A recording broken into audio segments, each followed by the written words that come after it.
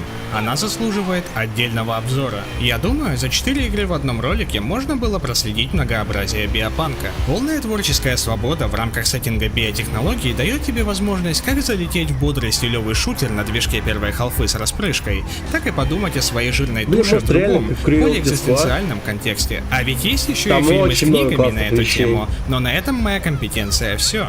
Хавайте, пока жанр не стал популярным и не засрался ебучими биосамураями. Добрый А заодно юмор. не забудьте подписаться, поставить лайк, оставить все свои деньги по ссылке ниже, ну и конечно же залететь в Discord канал.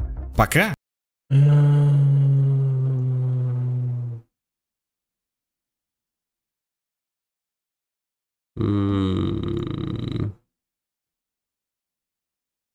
Мор одобряем.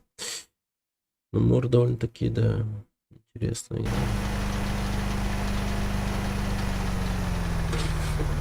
Но она капец какая сложная.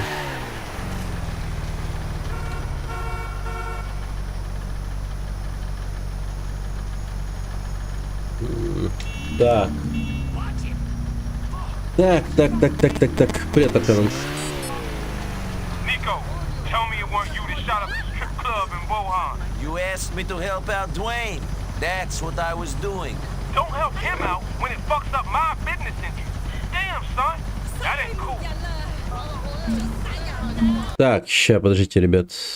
Я кое-что напишу.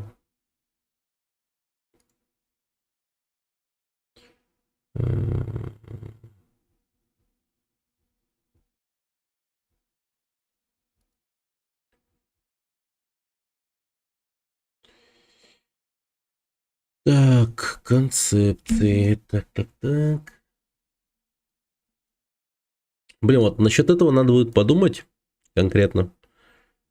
Но мне вот эта тема вообще нравится. Типа то, что у нас камера в изометрии, и при том или ином случае она резко может перейти в вид от третьего лица. Таким образом можно будет вести разговоры с персонажами, там прочее и так далее. Так, ладненько, сейчас кое-что написать надо. Та-та-та-та-та. Тут бренда машин настоящие? Нет. Я примерно так же думал, когда впервые играл в GTA. Они, ну, не настоящие, но максимально похожи. Максимально похожи. Понимаешь? Тут ты гелик для себя найдешь, там прочее. Так. Так.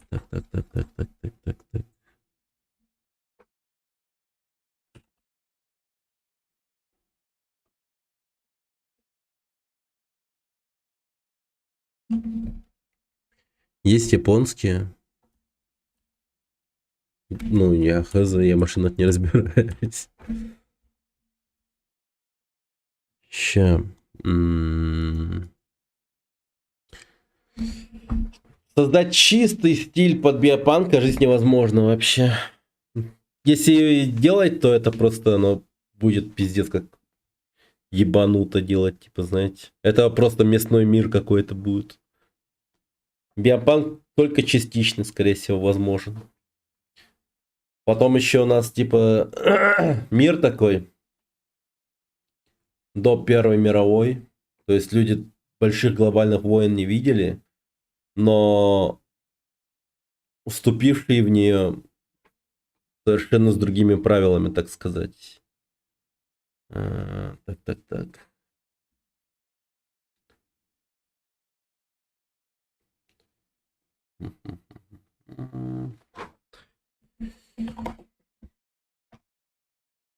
Там ответ не сразу приходит, Арканон. Про школу. Я не знаю еще. Учеба-то закончилась когда? 1 марта. Они сказали, ответ поступит примерно в течение 2 недель. Если я точно поступил или точно не поступил. А если в течение этого времени не придет ответа того или иного, то значит я в подвешенном состоянии, и обо мне идет решение. Ну, поступаю я или нет.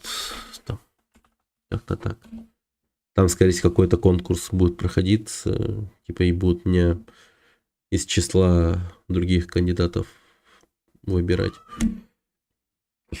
Хочу сделать про чуму с моральными выборами, но это будет очень трудоемко. Работа выборов будет очень много. Но мор такой и есть. Ну, мор утопия. Стипендии платят? Нет. Это бесплатно совершенно. То есть ты не платишь, они тебе не платят. Понимаешь? Единственное, что ты им платишь, это твое время. Енот, хочешь к нам? Ну, я об этом думал, кстати. Енот очень много чего пишет. Он как сценарист хороший. Он ученый в этом плане. Вообще, мне сценарий, вот, который у нас есть, он, ну, мне кажется, слишком дохуя замудренным для нашей игры. Общие правила мира и там прочее как бы есть, окей, но она как будто бы такая, ну, хз. Плюс ко всему енот имеет... ты... Смотря какой будет игра. Пока что ее нет. Но я примерно вижу эту игру. Она экшеновая, она вот такая, и она имеет вариативность в плане прохождения. Ну и концовок там, ну не знаю. Ну, сколько можно завести концовок?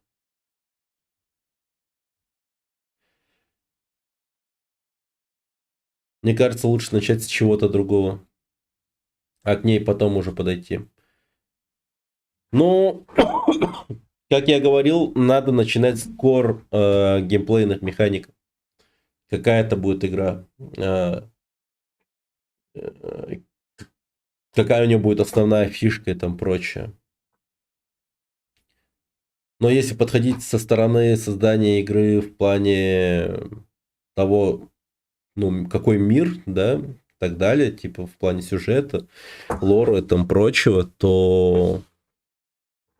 Ну, как будто бы это создает почву, конечно. Но опять же, тут типа палка о двух концах, как по мне.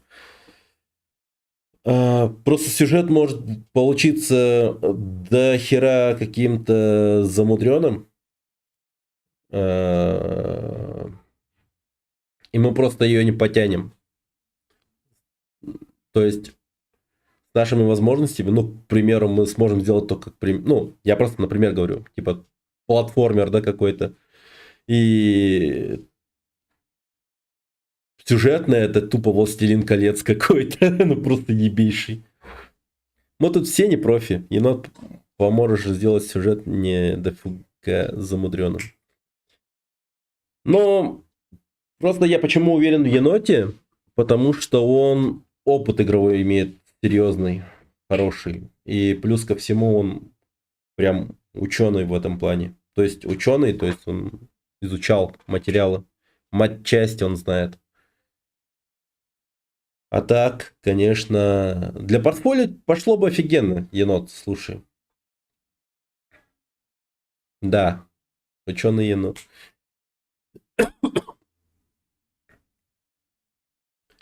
Знаешь, что нужно? Короче,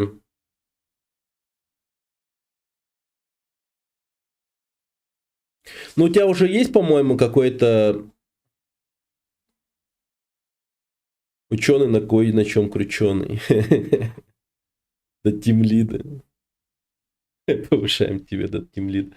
Нет, тимлид у нас Лоли Кон-Кон. Он, получается, людьми занимается там прочее. Я как геймдизайнер стараюсь, типа, какие-то, ну, нормальные вещи в игру внести, чтобы это все работало. И так далее. Потом в дальнейшем, если у нас что-то будет вырисовываться потихоньку, давать нормальные поручения всем в плане того, что нужно в игру закидывать. пиццей снабжать. Да. Блин, если бы енот еще и жил в Якутске, было бы вообще круто, конечно. Так, но что нам нужно? А,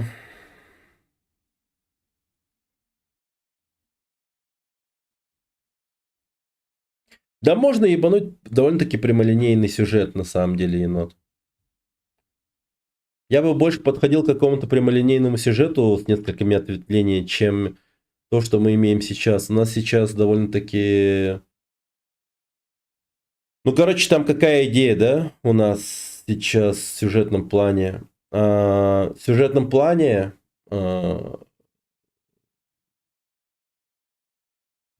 общем, события происходят до Первой мировой, падает инопланетный корабль, и он, получается, дарит какие-то, так скажем, ну, технологический скачок человечеству. И далее она благодаря этому начинает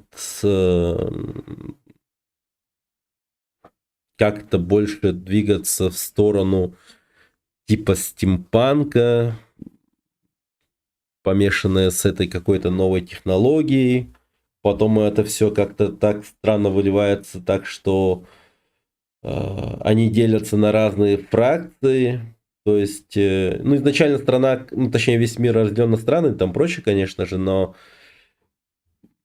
конкретно становятся важными, ключевыми две фракции, но также есть еще и другие три, которые там что-то типа делают. И прикол игры в том, что главный герой... ну вот единственное, что мне во всем этом нравится, то, что... типа есть какой-то экзоскелет, который внедряется в других...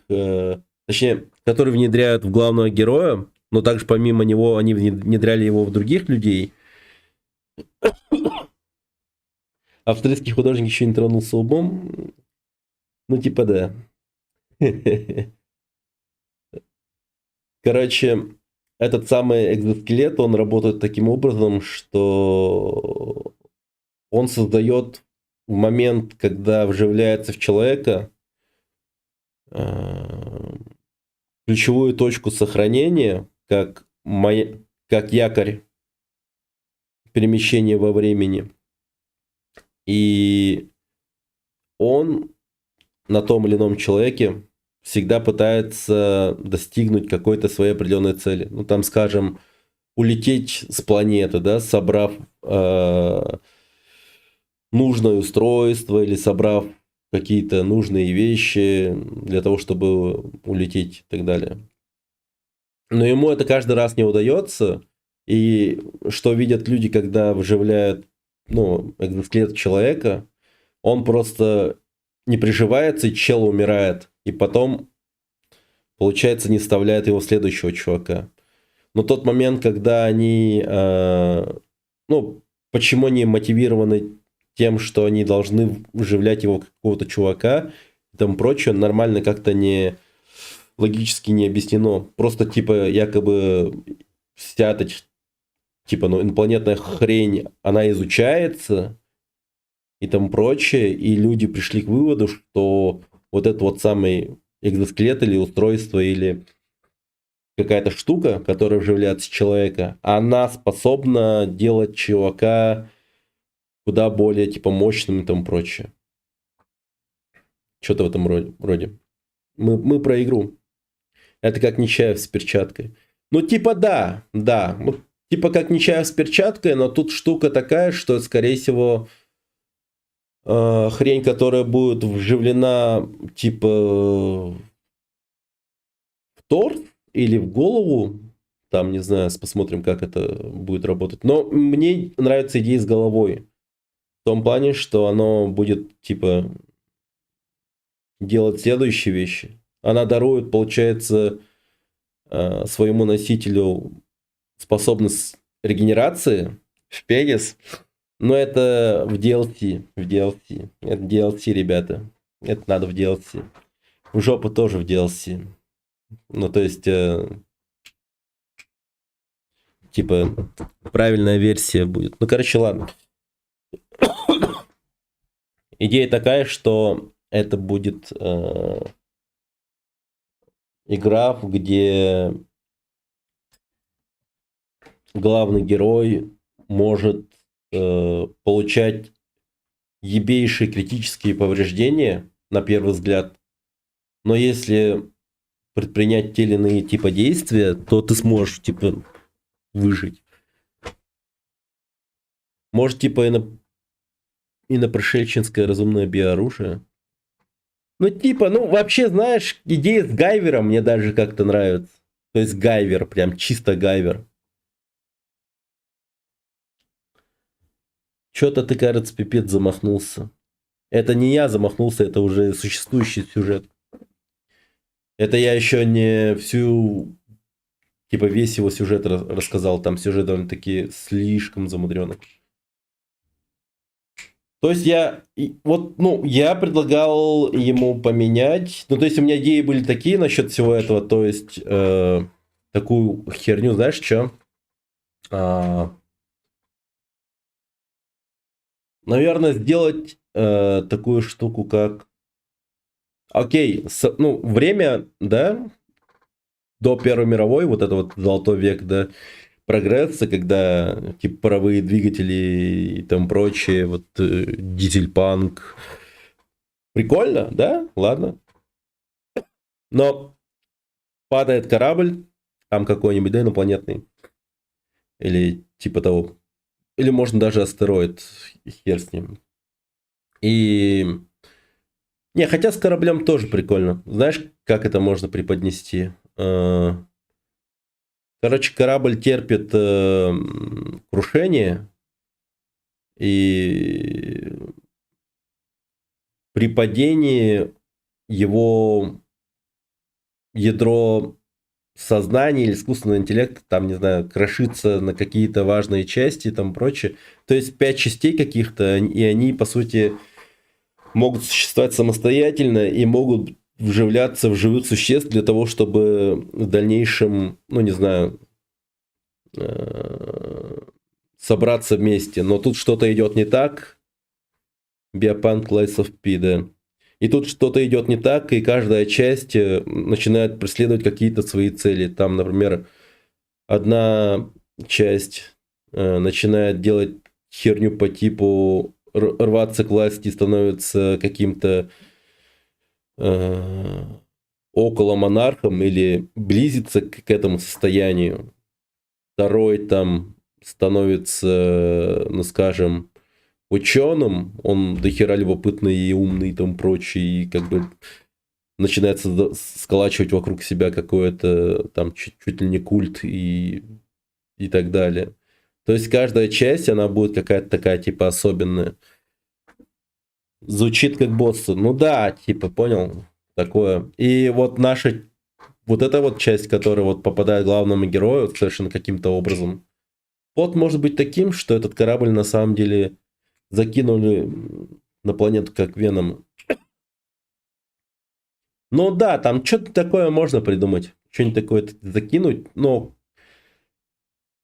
не то чтобы как Веном, звучит так себе. Можно даже типа придерживаться той изначальной концепции в плане причины падения корабля нетронутым, который предложил Владимир. То, что корабль упал намеренно, но просто это случается не так, как он хотел. То есть он как бы делает это в плане как инсценировать свое крушение, посмотреть на то, как люди поступят и тому прочее. Типа он дохера любопытный. Но он делает это максимально херово в том плане, что, например, он врезается там в дирижабль и тому прочее. Он просто не был готов к тому, что перед ним вдруг появится такая поебень и так далее. Не знаю, что-то такое придумать, какой-то такой рандом момент случается, и он получает куда больше повреждений, чем планировал. И, собственно, начинается вот эта вся тема.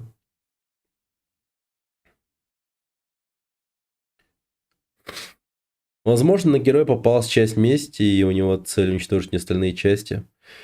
Не, на остальные попадает часть идеи чистого объединения, а потом типа идет такая штука, что он по мере победы над теми или иными частями начинает принимать их какую-то сторону личности, и вот этот вот ИИ, который будет все время вместе с главным героем, он будет такой. Его поведение постепенно будет меняться, он будет, так сказать, развиваться, какая-то прогрессия типа должна быть у персонажа. И самое, что забавное во всем этом, типа, можно было бы сделать так, что ты можешь начинать с любого. То есть, вот если ты вдруг начнешь с той части, которая агрессивная, то вот эта вот и часть, она начнет изначально сразу же, типа, ну, подталкивать на тебя на какие-то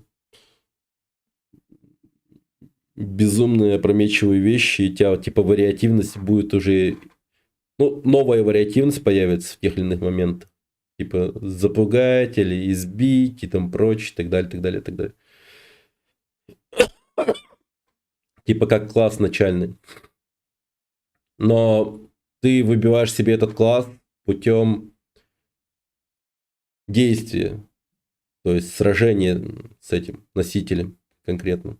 И чтобы дойти к нему, надо будет, ну, конкретно изъебнуться.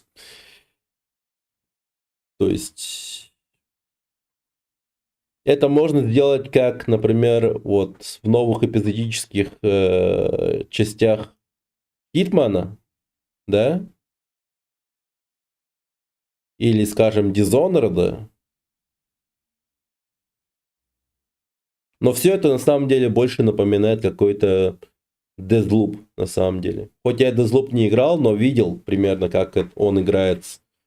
То есть ты там конкретно знаешь, где какая цель и там прочее находится. Если ты начнешь с того или иного так тик-тик-тик-тик, то типа пойдет все как-то вот там прочее, ну, по-особенному и так далее.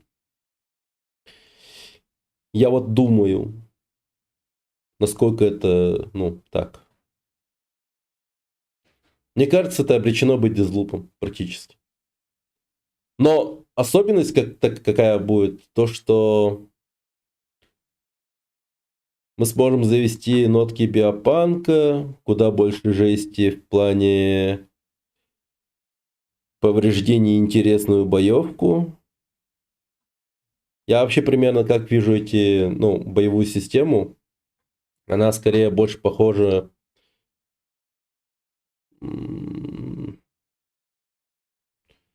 Блин, даже не знаю. Блин, короче, надо будет игры, референсы какие-то найти, которые как-то больше похожи на то, что я хочу сделать. Скорее вот в плане камеры и его расположения это XCOM. Я вижу Atomic. Atomic, видишь?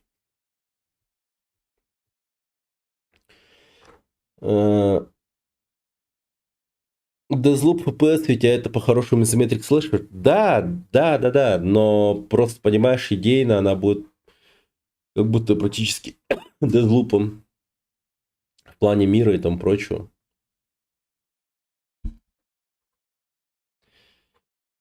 Atomic. Ну, ты видишь Atomic в плане того, что главный герой общается, типа, ну, с этим ИИ. В этом плане, да.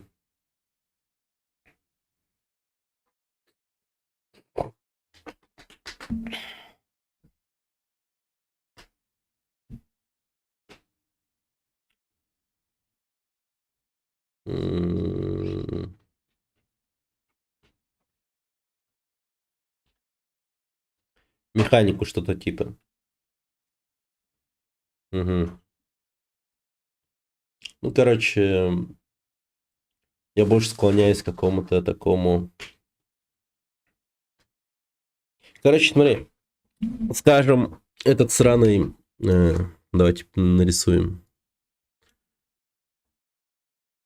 Примерно как я хочу сделать...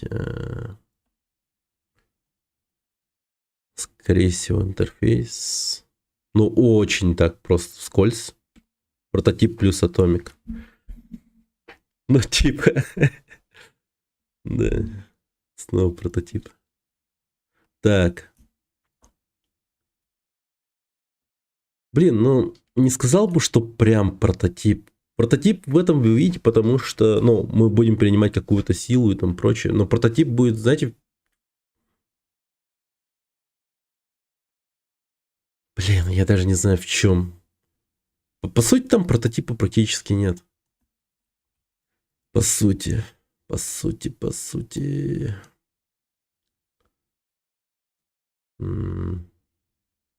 Ладно, погоди-ка, сейчас кое-что напишу. Может, там какой-то режим Гайвера ввести в натуре. Назовем его так. Пока напишу так. Ну, допустим, тебе пизда полная, короче. Тебе отрубили правую ногу, левую руку, или вообще ты без ног и без рук остался. А времени на то, чтобы восстановиться, у тебя, ну, нет, потому что враги вокруг. Тогда можно ввести режим Гайвера какой-нибудь, который вводится... ну, который, по сути, включать как бы не захочется по тем или иным причинам. Ну, в плане, в режиме Гайвера ты будешь убивать всех и вся практически. Там, ну, много случайных жертв будет, скажем так. Но я себе начал представлять прототип как раз. Ну да, ты давно представляешь этот прототип. Не, ну, конечно, можно придерживаться... Точнее, такая версия тоже имеет право место жить, так скажем. С прототипом. Почему бы и нет? Но просто я как-то хочу донести то, что я примерно хочу, чтобы вы видели. Вот. Блин. Ну вот смотри, есть какая-либо часть, у этой части есть ветка, способности по мере открытия новой части после победы над боссом открывается ветка умений этой части.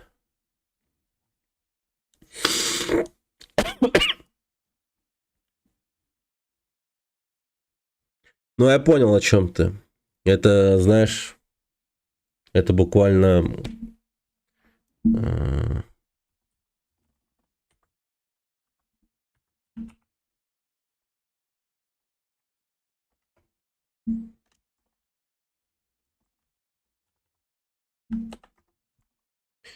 Это буквально...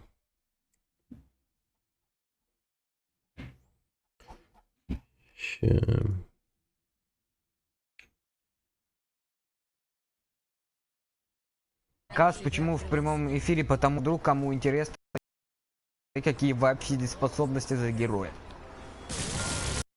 Гейма. Это буквально ветка способностей из Infamous, по сути. Гейм. Все открыто. Блин, есть нормально? Так, Infamous.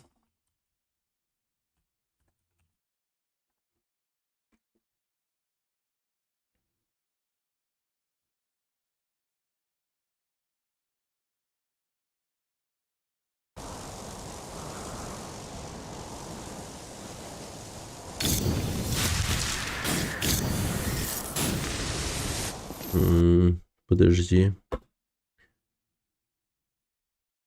Лучше сделать так, чтобы у частей не было прокачки, чисто голая механика. Да, я вот это хочу сделать именно. То есть у прокачки не будет роста в цифрах или в чем-то таком. Прокачка будет давать чисто какую-то механику новую. Ну, разве что... Знаешь, в чем будет, типа, рост в цифрах, наверное?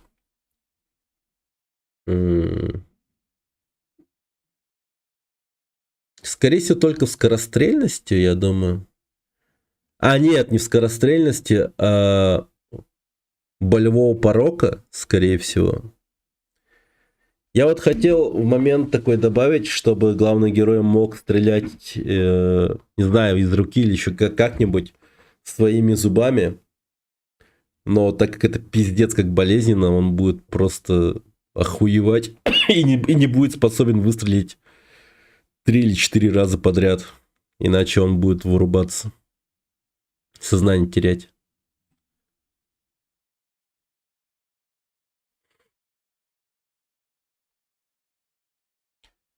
Если дать игроку выбор, в каком порядке идти открывать часть, какую часть он считает первую прокачать и так далее. Но это было бы круто, конечно. Давать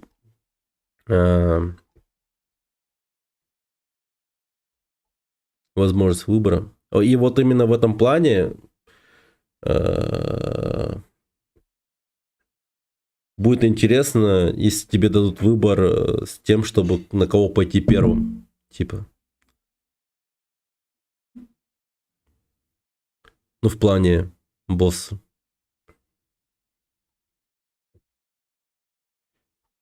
Какую часть и...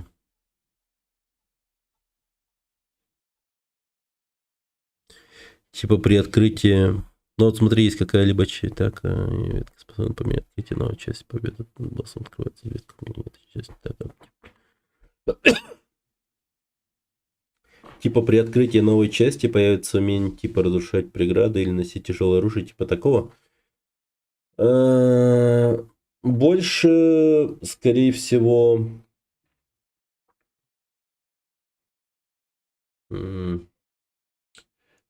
Ну, не так, чтобы это как-то ограничивало... То есть, изначально ты не должен быть ограничен в плане перемещений.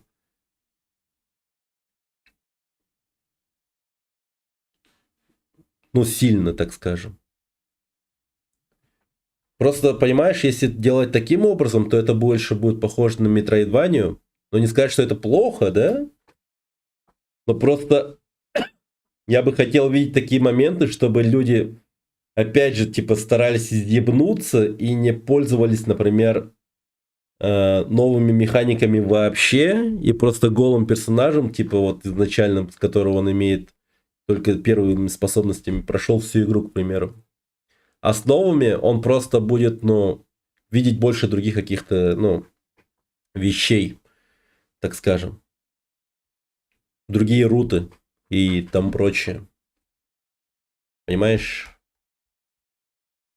То есть такой момент, что как бы ломать преграды и там прочее, это, конечно, классно, круто, но скорее как новый рут, а не как то, что открыло тебе рут в принципе, типа, который был до этого закрыт. Например, скажем, у тебя вообще не было бы возможности дойти до, например, какого-то определенного типа челика из числа ключевых, если ты не можешь ломать преграды, скажем так. Но, скажем, вот с такой способностью ты мог бы пробиться туда, куда-нибудь, да? Или выполнить какой-нибудь квест, предфрешмит. Ну, типа сайд-квест. И это бы дало тебе, ну, не знаю, ну, не кусок лора точно, хотя это тоже можно сделать, но просто как обязательно, но не как сама награда. Сама награда бы, наверное, включала в себя что-то вроде...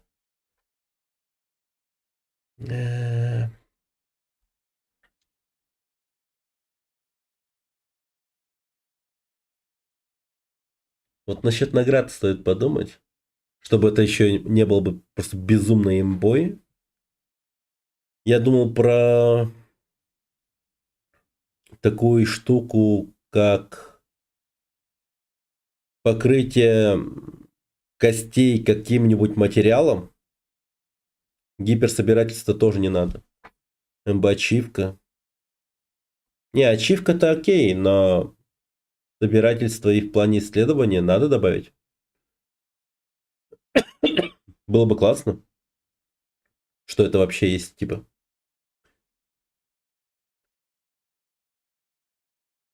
Ну вот, короче, хочется развить эту идею про покрытие костей каким-нибудь материалом, типа как росомаху, скажем, да. То есть изначально ты не будешь способен получить подобную награду или пойти на такое там путем покупки такого медицинского обслуживания, так скажем. Потому что у тебя болевой порог будет низкий, и ты просто вырубишься и умрешь, или что-то в этом роде. Сердце откажет.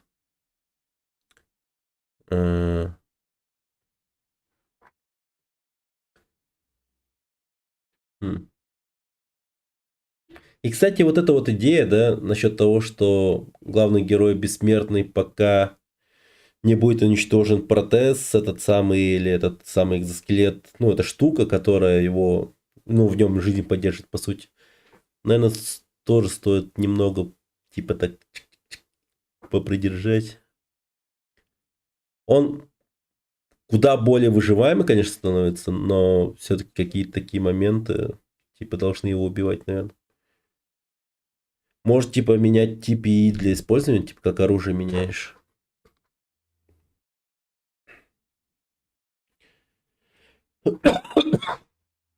Ну,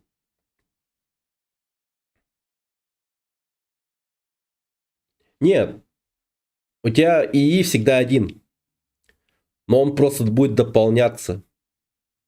Он будет становиться, типа, скажем, ну, это как ветка, точнее, вот это вот. Есть же вот эта сфера развития, скажем. Как КС или типа того. Скажем, он изначально идет по... Блин.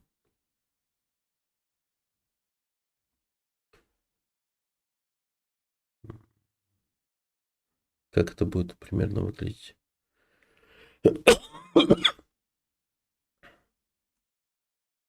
Да, вот так просто нарисую.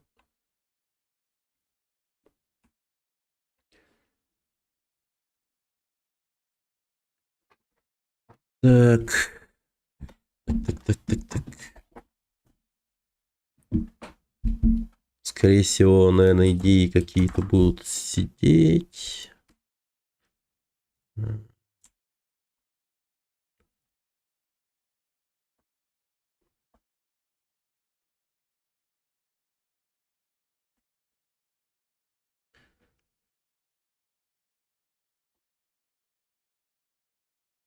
Вот скажем так.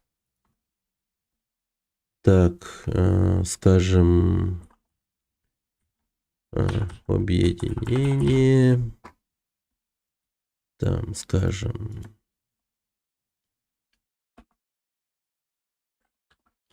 какая-нибудь там, скажем, власть. Вот, скажем, ну, не знаю, агрессия.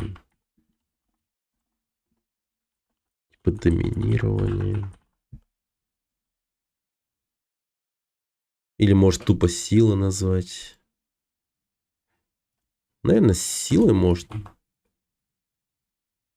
Но ты выбираешь, что и будет использовать. Если он будет использовать сразу все умения, он перегреется нахер, и голова взорвется у глав героя. Ну, тоже хорошо, да. Тоже хорошо. То есть, конечно, сам и способен, типа, ну, просто работать в фулл мощности, но просто голова главного героя не справится с этой херней. Да, это хорошая идея.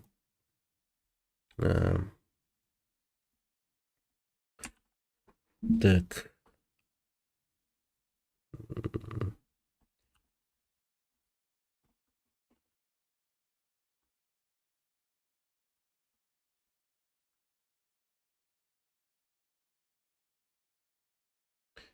Так, примерно.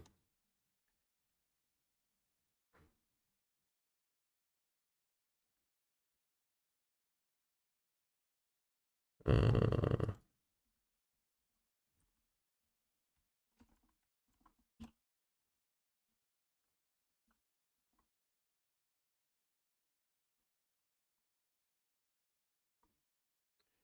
Давай тут агрессия и сила напишем.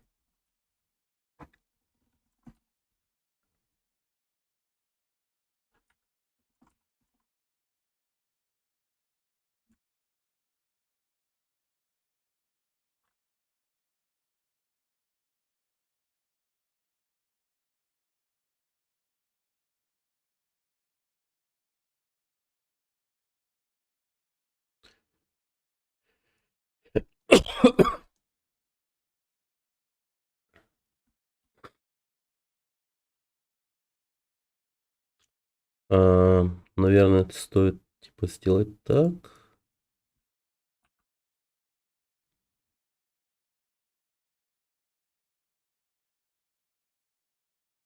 Так, типа любопытство. Ум. Что-нибудь такое, что-нибудь такое. Или скажем, не знаю, разум. И тут вот получается не квадрат, а больше вот такая тема. И она будет типа двигаться по развитию, ну скажем, больше куда-то вот. Изначально, ну скажем, она будет типа вот такой. А потом по мере получения она будет ползти, по мере получения или использования, да, она будет типа расти и идти типа в разные стороны. Типа так скажем.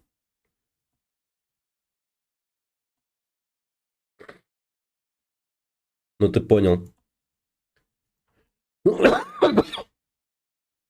Типа такую штуку можно сделать.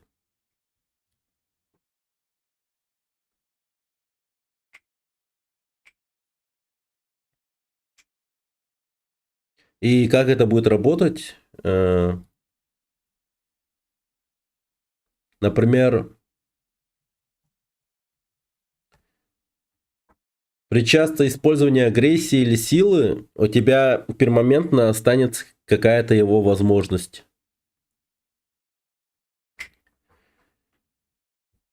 Ну, там, скажем,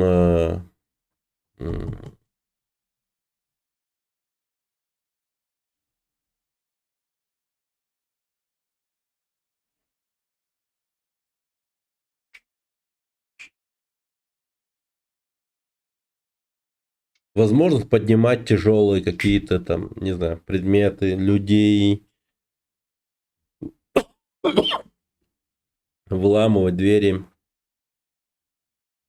И это будет происходить чисто по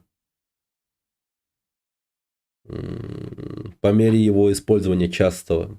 Типа, как долго ты с ним будешь типа, ходить и так далее. Наверное, так. И в тех или иных, типа,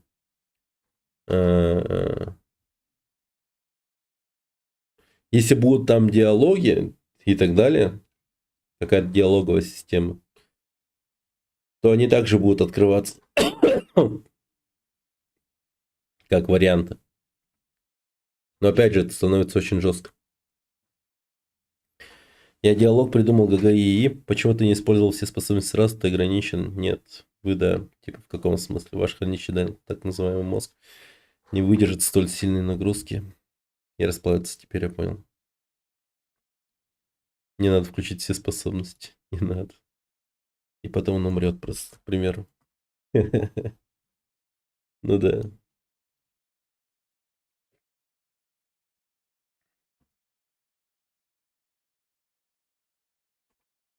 Можно и так сделать. Я просто это вот, да, вот ставлю.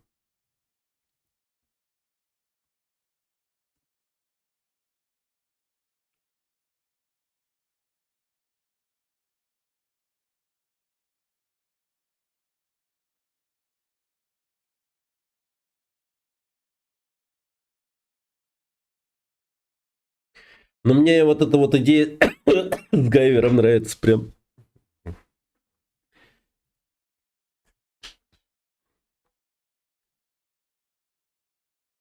Но как его, блин, делать вообще? Не знаю.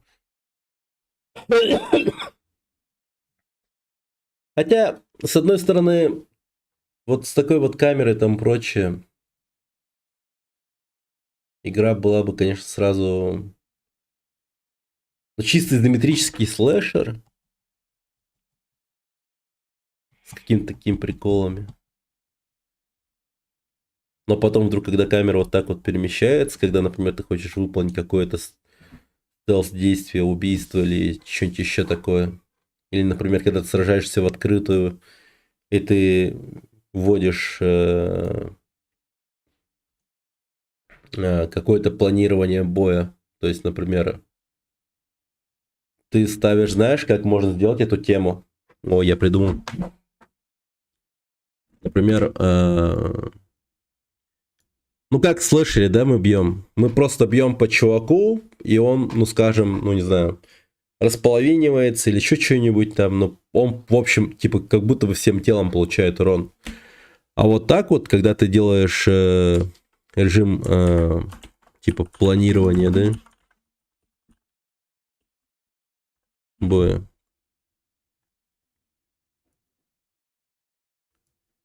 Тогда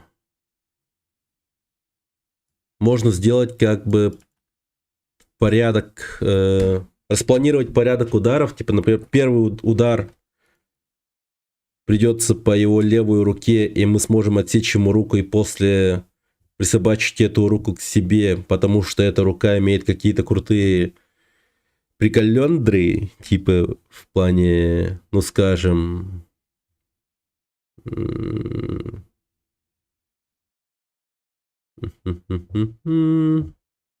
короче, какой-то имплант, который нам нужен для тех или иных целей, не знаю. Или в него просто вживлена какое-то оружие, скажем, да. И потом ставим планом, потом вторым ударом отсечь ему голову, потом к следующему типа ставишь условие, если в него попадает удар,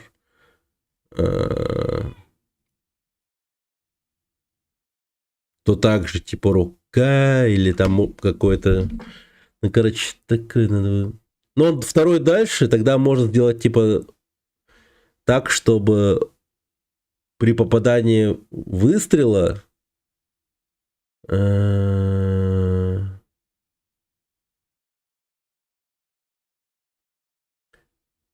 типа конкретно пуля попала там, скажем, ему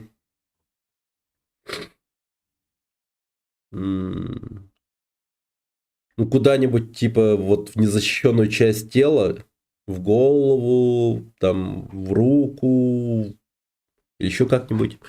Привет, Вахпуф.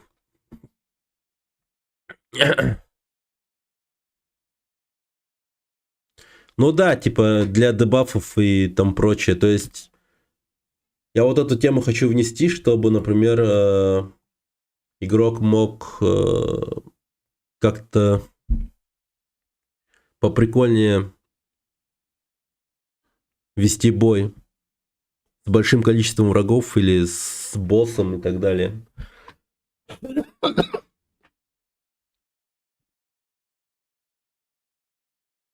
Было бы, ну вот это вот было бы прикольно. Просто, то есть это все еще остается слэшером, но когда ты остановишься и камеру двинешь поближе, ну просто, может, мышкой крутанешь, ну, поближе, да, или ну, нажмешь на определенную кнопку, и ты начнешь все видеть со спины главного героя.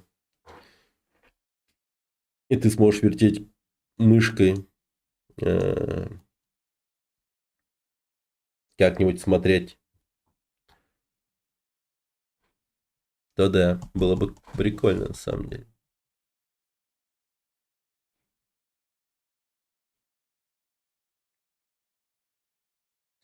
Знаешь, что еще биопанка вот тут можно было бы ебануть? Например, у нас есть шлем, да? Но можно сделать так, чтобы мы могли бы не носить шлем. Ну, скажем... Ну, что нас останавливает от того, чтобы вырвать глаза противникам и поставить его себе на затылок, скажем. И тогда в режим планирования боя мы сможем видеть не только перед собой, но и сзади. То есть сразу же, типа, распланировать бой так, чтобы мы могли бить передних и задних. Ну, то есть распланировать так, чтобы там так ударить, тут так ударить, так далее, так далее, так далее, так далее. Еще 5 лет разрабатывать придется. Не, ну какой-то рабочий прототип надо бы сделать. Что происходит? Привет, Вавпу. Будешь ли в GTA Online в 5-й части играть? Не знаю. Ну посмотрим, посмотрим. Возможно, да. Что происходит? Брейнштормим по-тихой игру, которую мы будем создавать.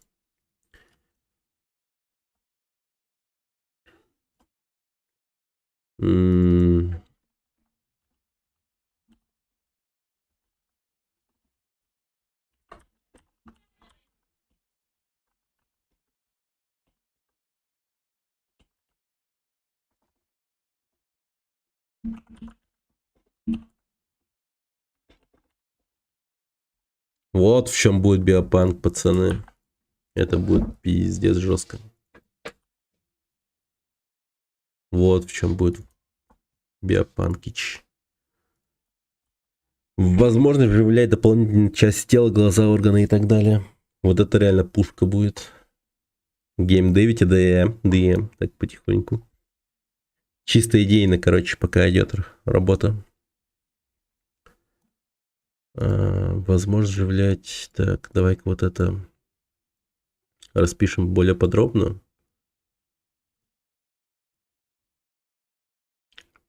Так, вот это вот так вот.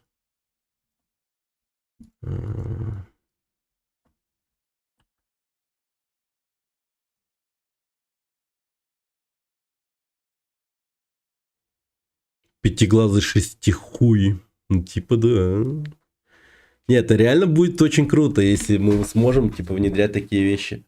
Просто-напросто единственное, что изменится в плане того, что мы сможем вживлять новые глаза и там прочее, то, что пов будет ебейший просто. Ну, или просто будет возможность, типа, например, если мы планируем бой только вот в таком вот виде, да, скажем, типа, вид со спины, и вот так прямо смотрим, то если мы делаем так, то сзади у нас глаза, типа, такие, чпок, открываются, и мы можем крутануть, типа, мышку так, что мы видим, что происходит сзади, короче, типа, такие, ну, прикинь, ты такой камеру поворачиваешь назад и видишь, что сзади происходит. На опыте уже. Нолан разочаровался в якутских и решил сделать свою. Да я давно уже хочу сделать игру, но... Ну, короче, в скором времени будет много прикольных игр. Вообще, геймдев так-то скоро ебанет жестко. С колен. Я завернул себе веганскую шаурму и забыл посолить внутри. О, да это жестко.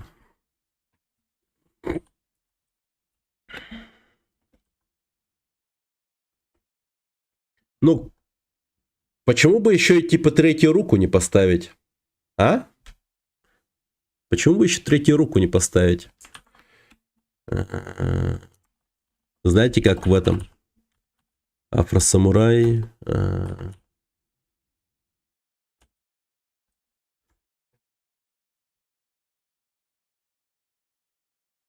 Как вот этот блядский ковбой.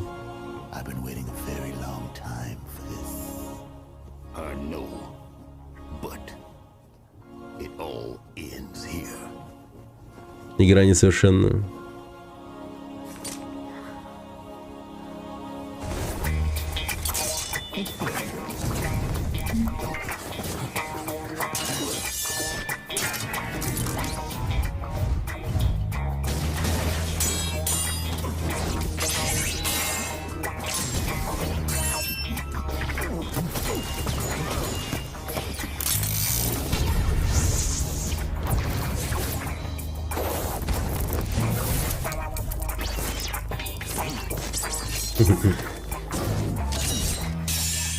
Эротическая.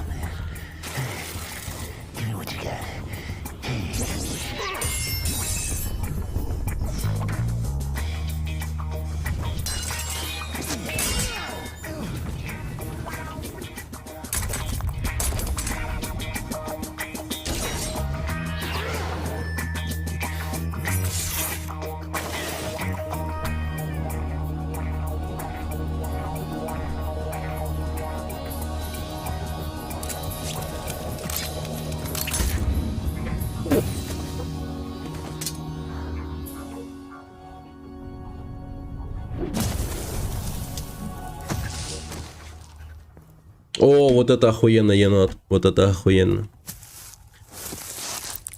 Вот это охуенно.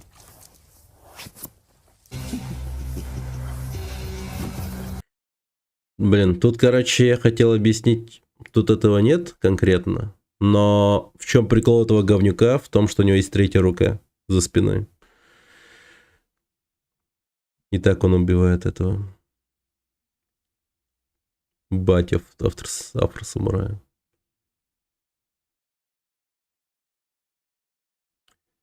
Только... А, вот тут походу. To use absolute power for the cause of ultimate peace. First, I took the head of the most powerful samurai in the world. A man feared and same. Then and only then will ultimately learn this world. I will be God.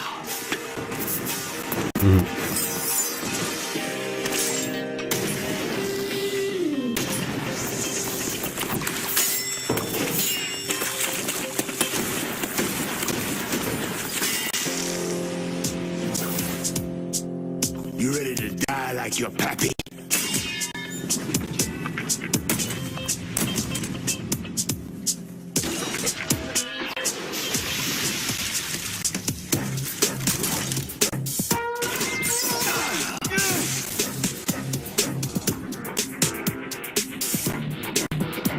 This is it, kiddo.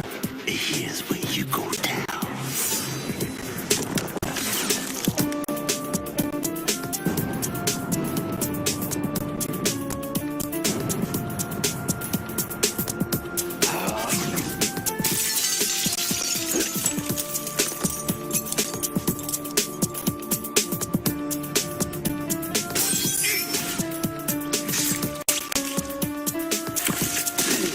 Вот как-то так. Как-то так. Да, вот эта вот тема с тем, что глаза можно использовать как это, как камера, это пиздата просто. Например...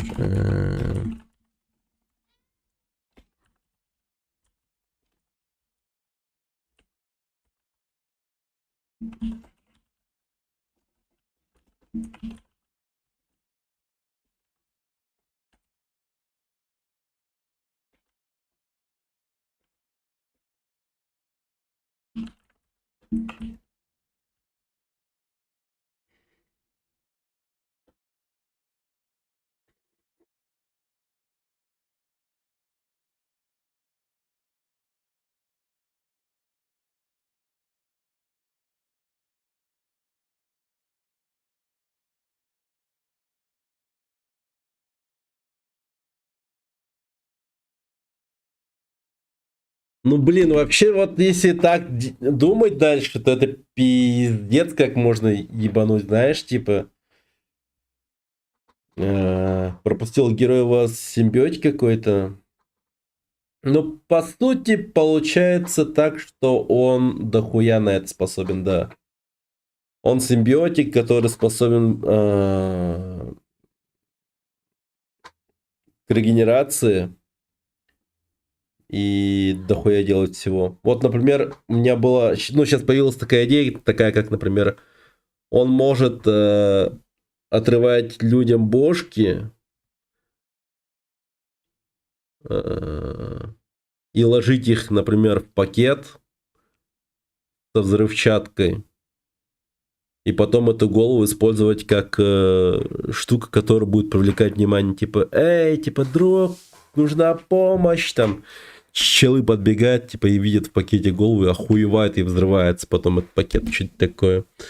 Вообще можно ебануть такие безумные вещи, жесткие. Ориентация героя выбирается на моменте создания героя. Блин, токарь, посмотри на меня, пожалуйста. У меня чё, розовые волосы, типа? Я чё, тут это, типа, крашеный или как вообще?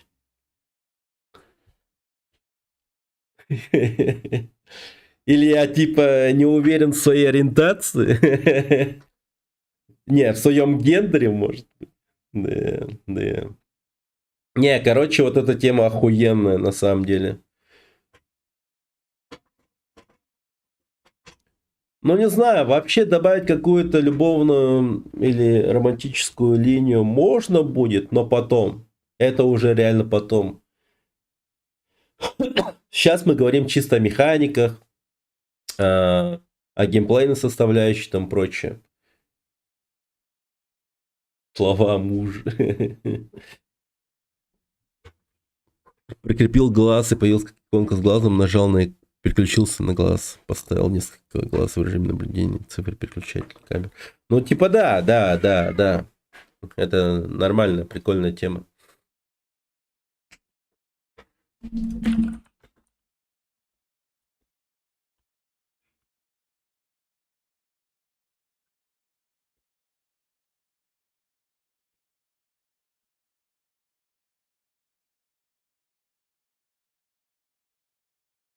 Бля, ну это типа прототип получается, наш главный герой, но не так, что... Но намного более ебанутая. Но намного более ебанутая в плане того, что он типа может делать всякие вообще конченые вещи. Но опять же, повторюсь, этого можно не делать. Но кто удержится от этого, я так скажу. То есть ты можешь пройти игру... Вот самое будет, что интересно, я хочу сделать так, чтобы игра могла пройтись прям, ну, нулевым билдом практически. Но это будет сложно. Просто это надо будет сделать максимально сложно, и там уже просто типа игра превратится в что-то из разряда головоломок, наверное. Практически это головоломки будут. Бля, запретят ее дохуя где.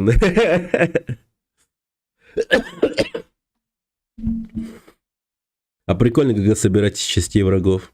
Ну да, это круто.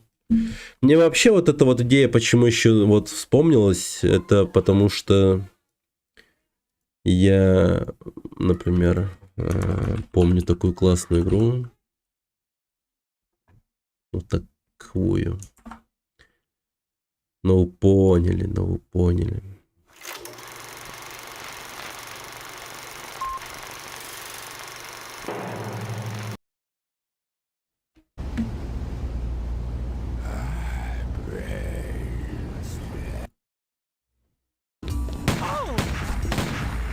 Не видно видео.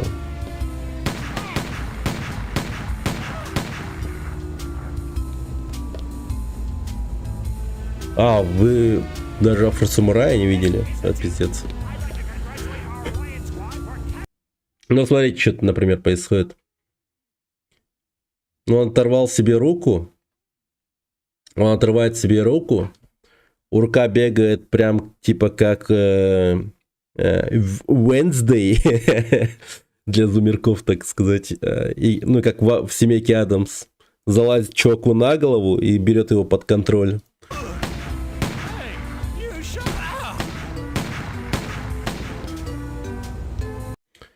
Главный герой зомби, если что.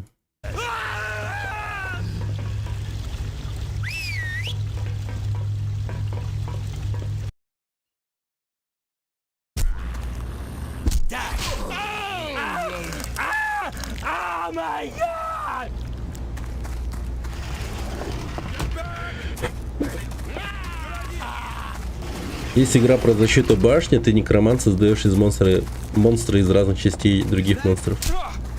О май гад! Да. Во-во-во, вот этот момент с рукой вообще. Dr. Y is on his way over right now. Вот они его типа поймали, хотят изучить. И он такой себе руку отрывает.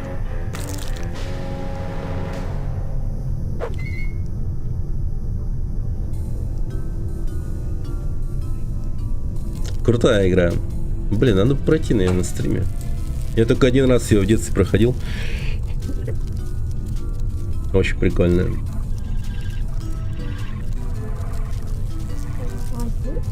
Угу.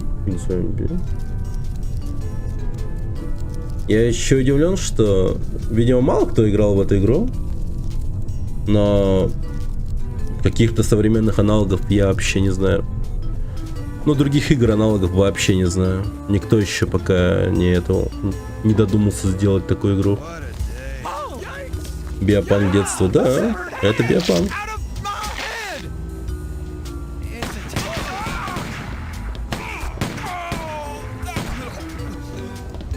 О.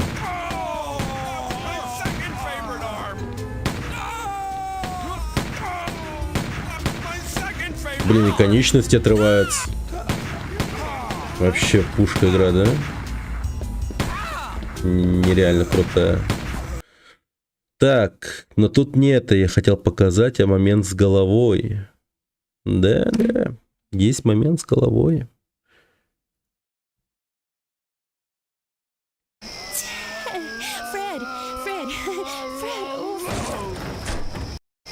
Откуда он падает, погоди. Хотя ладно, я об этом узнаю потом, когда буду проходить.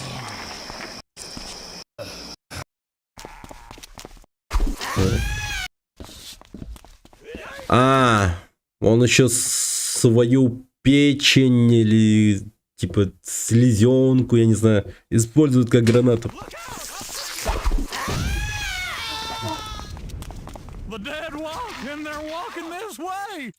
И сеттинг мира такой крутой, да? Посмотрите. Машины-то не абы какие, а летающие. Видали, как подъехали?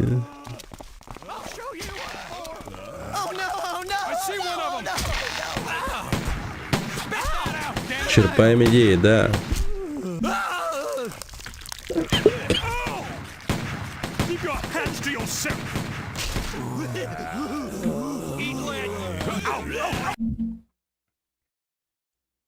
На Hit and Run похоже. Hit and Run Симпсонов. Но перестань, нет, конечно. Это совершенно уникальная игра.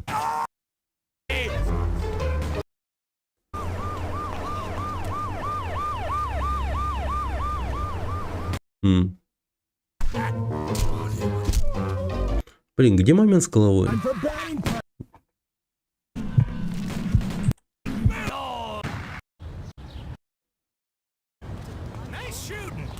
А вот и реднеки подъехали с мощными двустволочками.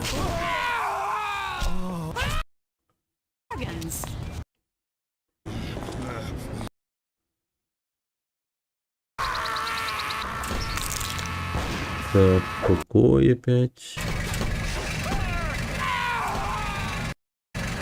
Да, даже транспортом управлять можно.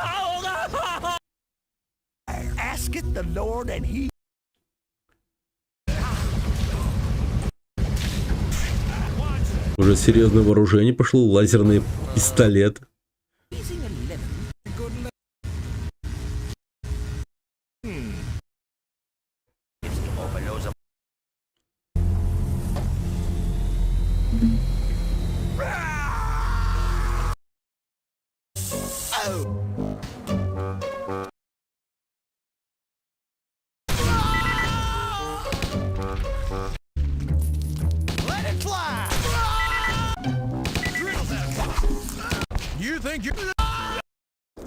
Блин, с головой какой-то прикол был точно, я помню.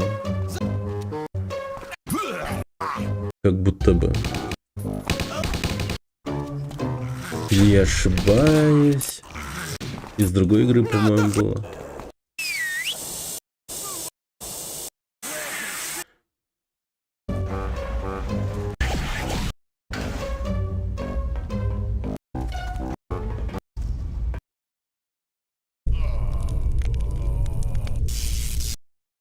Ну, короче, такая вот игра. Ну, с головой как будто бы я помню, что он, типа, отрывал с тебя башку, катал ее, и ты мог управлять ее. И она, типа, что-то делала, точно не помню. Но, скорее всего, путаю, потому что по-любому другая игра, скорее всего. Есть еще похожая, как Stop the Zombie игра. Но она выходила, в чем прикол, чисто на консолях. Будем, наверное, сложно сделать так. Если ГГ убивают тело, его всегда будут оживлять, и если убили в голову, то уже смерть и к последнему сохранению. Ну, типа, да, я об этом тоже думал. Как по мне, прикольно. То есть, типа... Да и болевой порог можно тоже объяснить, скорее всего. Типа, как отключение мозга или что-нибудь еще такое. От болевого шока мозг отключается, и он теряет сознание и становится уязвим. Его просто убивают контрольным выстрелом в голову или типа того. А то, что он может лишаться конечностей, это даже можно использовать для того, чтобы присобачивать себе другие конечности других людей и так далее. Это было бы классно как-то делать.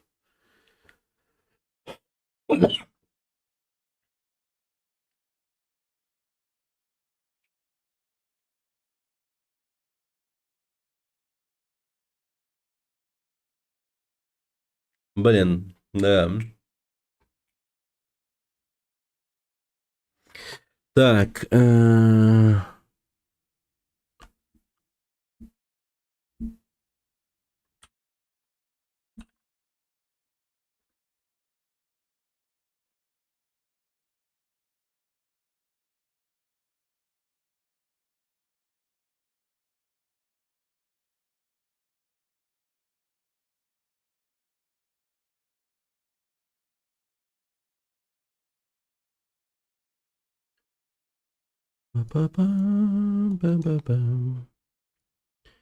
Пока так. Ну вот эта тема с тем, что ты можешь вот так вот рукой передвигаться. Привет, Джо Мэйсон, Драба. И потом и управлять. Тоже прикольно, конечно.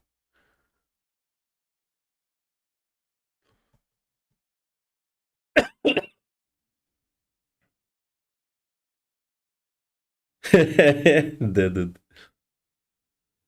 Да и почему бы и нет, типа, это очень даже было бы мемно. Очень мемно было бы. Очень мемно было бы.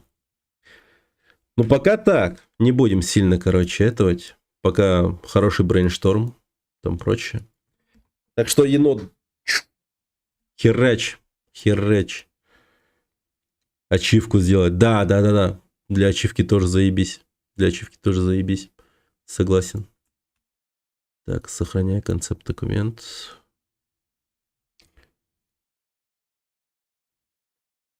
Короче, думать надо думать. Давайте в Full GTA режим вводим.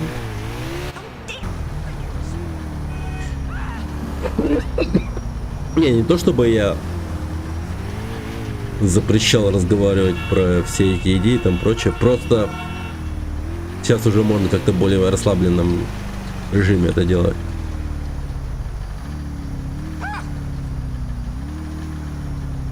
Да. Но вот идея с глазами, как камеры, это прикольно. Это круто. Я устал. Да. Я устал, босс. Да. Даже мыслим одинаково. Так. Ну, в общем, так. Так что завтра можно будет чисто ради прикола подумать. GTA 4 сюжетка-то чё? Да, она очень крутая. Она... Ну, это прям самая такая как бы это сказать, жизненная, приземленная GTA. Будем думать, да. Oh, hey, Nico. Hey, Kate.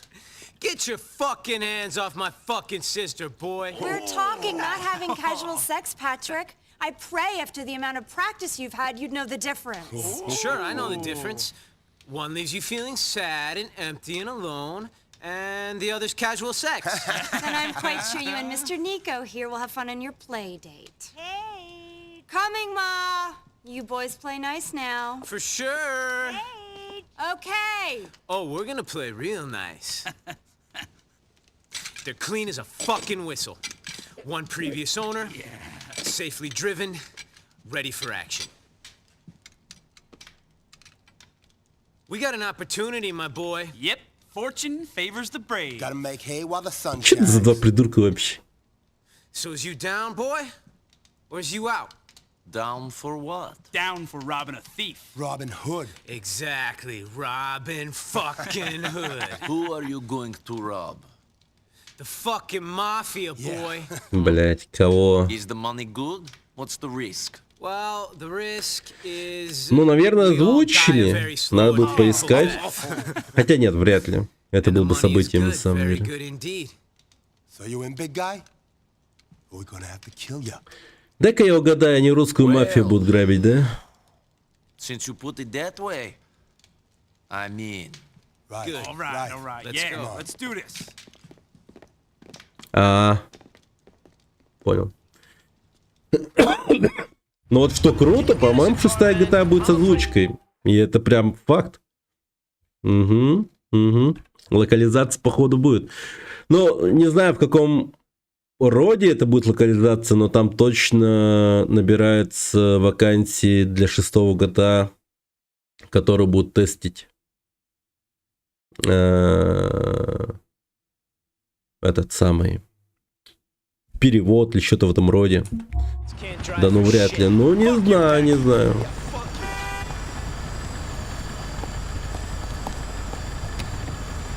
Текст будет, и это уже удивительно. Во-во. Да я был бы рад таким вещам. Какой-нибудь локализации. Ну, в плане озвучки, конечно, не такое себе. Хотя Rockstar никогда ничего не озвучили на те или иные языки. Все максимально было, типа, знаете, из разряда персонаж американец говорит по-американски английский, так сказать. То есть это не чисто английский, а американский английский и так далее. Тут, например, полно русских на улице, они все говорят по-русски. Немиров ХКТ, спасибо за фоллоу, большое спасибо. Все с субтитрами. Да. Ну да, то есть, да. Не стоит грезить про озвучку. Бес попутал, сказал такие вещи. Избаловались мы. Да. Take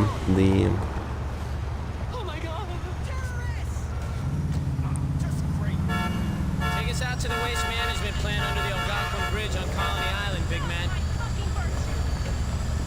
Бля, мне надо будет хот-дога скушать где-нибудь по пути, иначе вообще жопа. И сдохну, наверное. У меня индикатор красный просто. Прощаем. Спасибо. Я так рад, что не пришлось на колени вставать, чтобы просить прощения. Ща, пацаны, подождите, я хот-догушку скутаю. А вы все стойте смотреть, как я это делаю. Вот. Правильно. Да.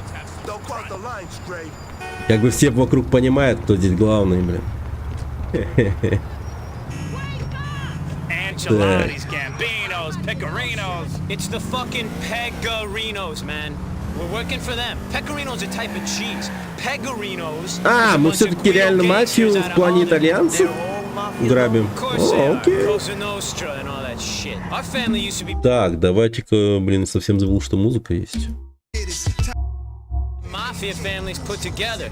Back in the day, that is. Not this shit again. I heard this speech 1,000,000 times.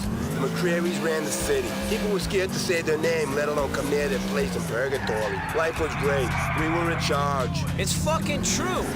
I'd like to hear you tell Gerald that it's a boring story. My brother wouldn't take too kindly to that now, would he? You know the Purgatory is called what it is because people were so scared of the McCrearys? Did you know that, Nico? It's called that because people found McCreary stories so fucking boring. Listening to them was like being in purgatory.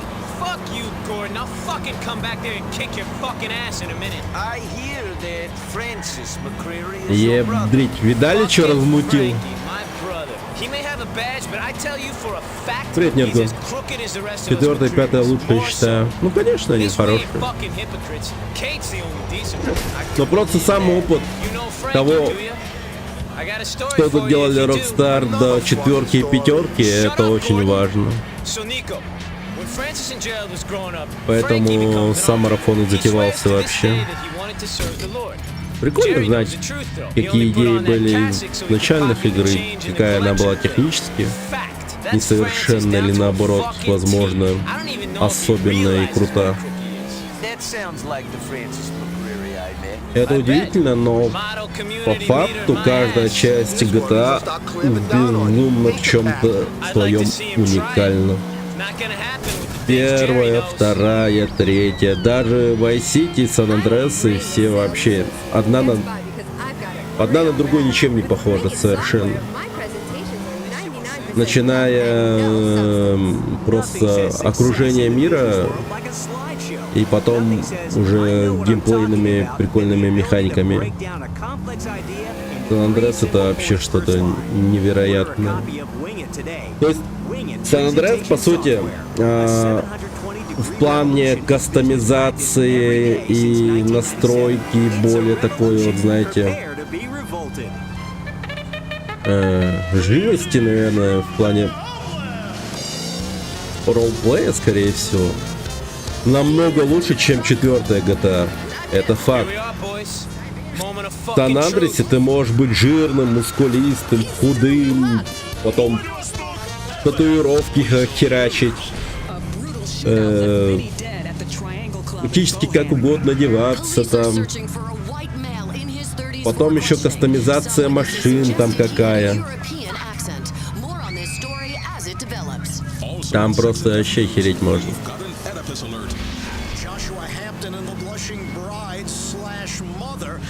All right, boys.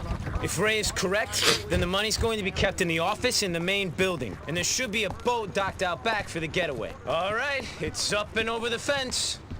Don't go too fucking far, Nico. Проникните в помещение, заберите деньги. Окей. Вроде дело простое.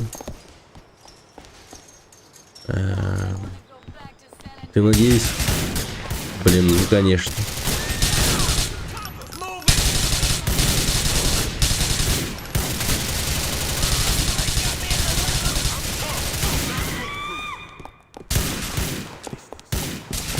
Суета, суета, началась суета.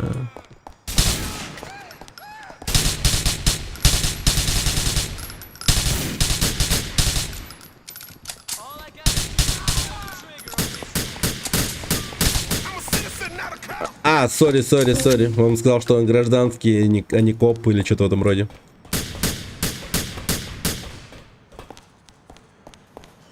Чуть было грех на душу не взял. GTA 6, как долго я ждал, да. Чел, ну ты вообще себе не помогаешь. Тебе надо было пойти туда, типа. Суета, начинает рассказ. Это 2024 какой-то бедный на игры. Но это пока тебе так кажется. 2024 будет безумно хорош в плане инди-игр.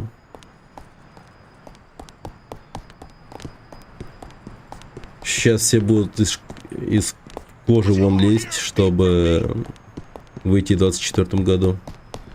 Потому что, угадай что, в 2025 выйдет GTA 6 и другие игры всем нахуй не будут нужны практически.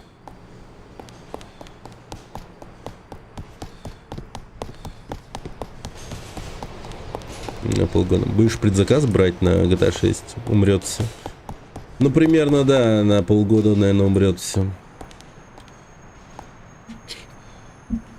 Это для консольщиков. Ну, будь уверен, ПКшники тоже постараются купить консоль, чтобы поиграть. Это по-любому. Даже я на полном серьезе подумал купить PS5. Не, ну я надеюсь, к тому моменту у меня деньги какие-то появятся, и я смогу это себе позволить. Да, то есть я на полном серьезе подумал чисто ради GTA 6 купить, ну, PlayStation 5. Какой-нибудь типа прошлый, не прошлый.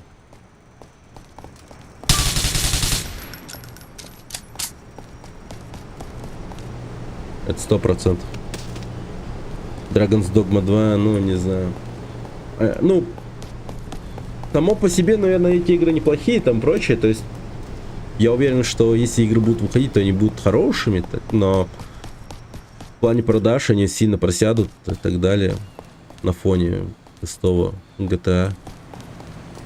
Я, конечно, понимаю тот момент, что не всем нужен шестой GTA, но в то же время буквально все без исключений поглядывают на нее и серьезно думают, чтобы поиграть в нее. Да вообще литерали все. Это даже не громогласно будет звучать, это тупо факт. Как он есть на самом деле. В этом году прошка выйдет. Понял. Ребята, какой план?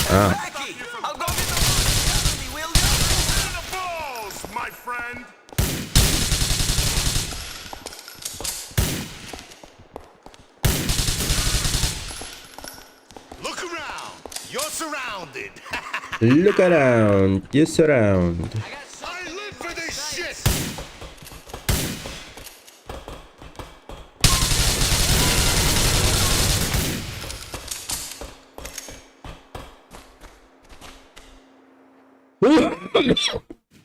Okay, kids, I got the cash. Shit, looks like we're not the only ones after it.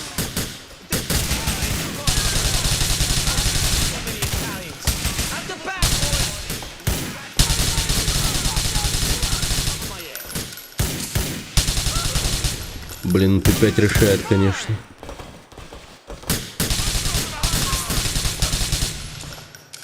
Блин, я просто One Army Man.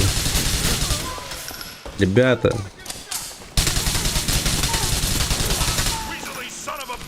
Блин. Там что, завод скуфов? Пипец, откуда вы беретесь? Ой, сорян, это Паки. Я Паки чуть не убил, или убил даже. Ты как, норм? А, да, норм. Я ему даже в голову попал, по-моему. Давай, не роняй кал.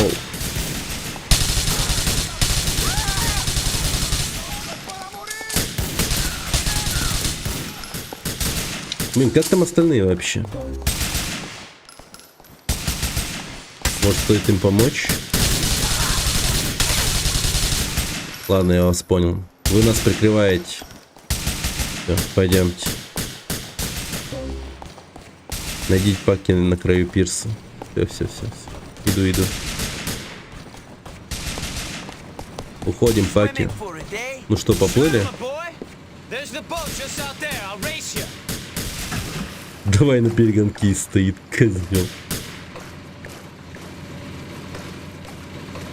Сукин сын.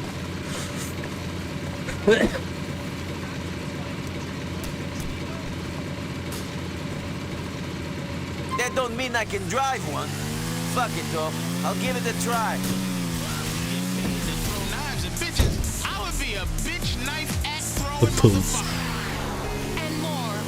А, ты все-таки поплыл, реально.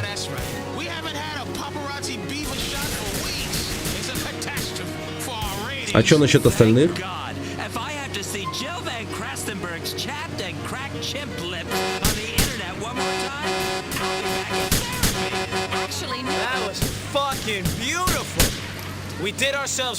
Ну все, это походу кидалово, что ли?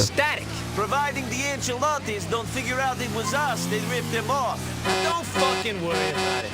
This figure was another one of the 5 families. Us McCreary's are under the fucking radar nowadays. It ain't a problem. I hope you're right. For my sake. Shut up and think about the money.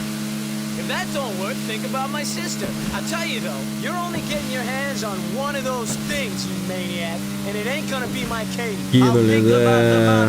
Мне даже как-то братишек жалко. Хоть они тупыми ублюдками были, как будто бы, но в то же время что-то совсем некрасиво вышло. Но я их ждал, вы видели, я их ждал. Я ради GTA 5 покупал PS3, теперь снова придется покупать PS. Ну да, получается так.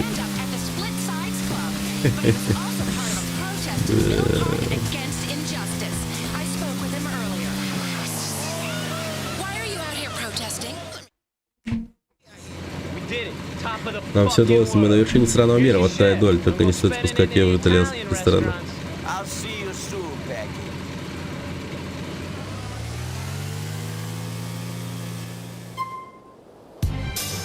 Вау, какая большая доля, $8000, вау. Я смогу себе купить Toyota Corolla синего цвета.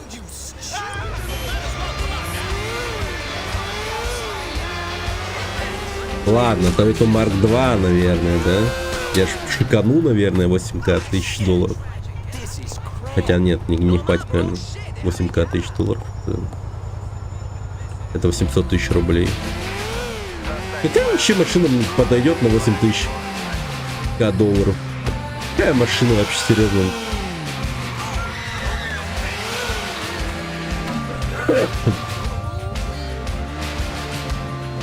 Не, ждать на ПК это долго. 12 лет накопил на GTA 5, будем продавать же с ворованных аккаунтов геймплея. Все будем играть, а ты будешь позавидовать. Но вот я боюсь, что так и будет, если я не куплю PS5 прошлый. Talking about, man? I'm saying, would you take my sister Katie out for a drink or something? She don't get out much. She sure as hell don't go on dates. We're starting to worry. She likes you, just as friends. I'm gonna send you a number. I'll give her a call, man, but I don't think she'll want to see me. Trust me, she will. Call her, man. Слушайте, пакет такой нормальный.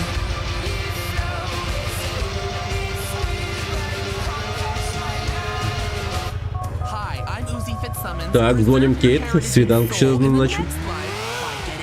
Kate, it's Nico. We met with your brother, Packy. He gave me your number. Так он же родной брат, это нормально, как по мне. Не, ну, типа, ну сам посуди, был бы ты, ну, братишкой, и ты, типа, хочешь найти для своей родной сестры нормального парня, типа, в котором ты уверен, то свести их, наоборот, было бы разумно, нежели чем если бы ты ждал в своей семье какого-то рандома. Ну, как по мне, нормально.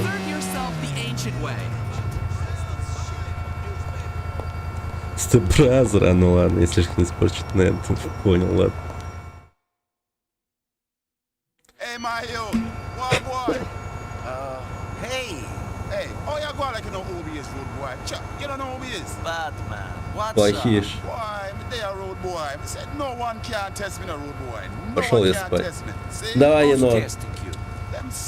Переспи, так сказать, с этой идеей, там, не знаю, скорее всего, во сне что-то у тебя появится. Так часто бывает. Реально положи с собой какой-нибудь там, не знаю, да, телефон просто, типа, возьми и там запиши идею, которая тебе приснятся, главное озвучь. Или запиши на телефон, ну, точнее, ручку. Нулевые 90-е? Нет, это... Да похуй, записывай. Возможно, тебе покажется это хуйней, но потом ты это все прочитаешь и такой поймешь, что это решение, скорее всего.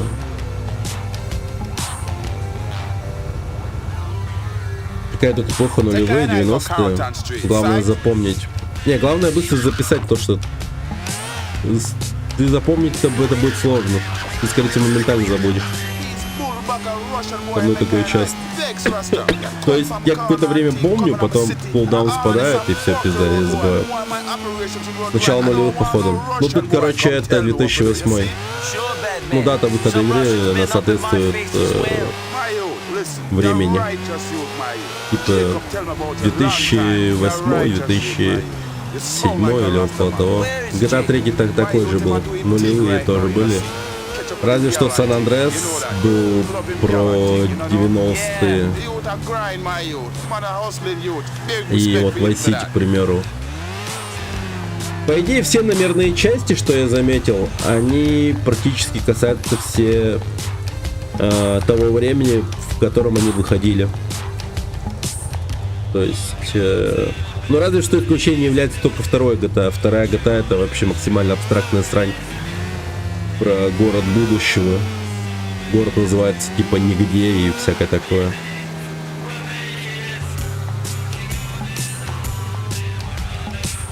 2008. Ну вот-вот.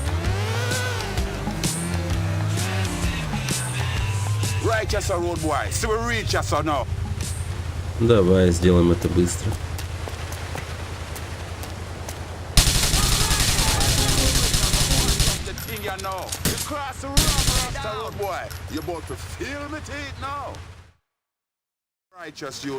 Ты грамотный чувак.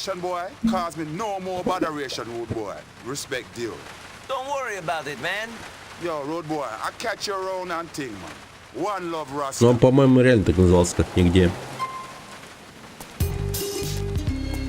Все действие происходит в одном городе, во втором GTA. И от перехода... Там всего 3 акта, и в каждом акте это какой-то конкретный район этого города.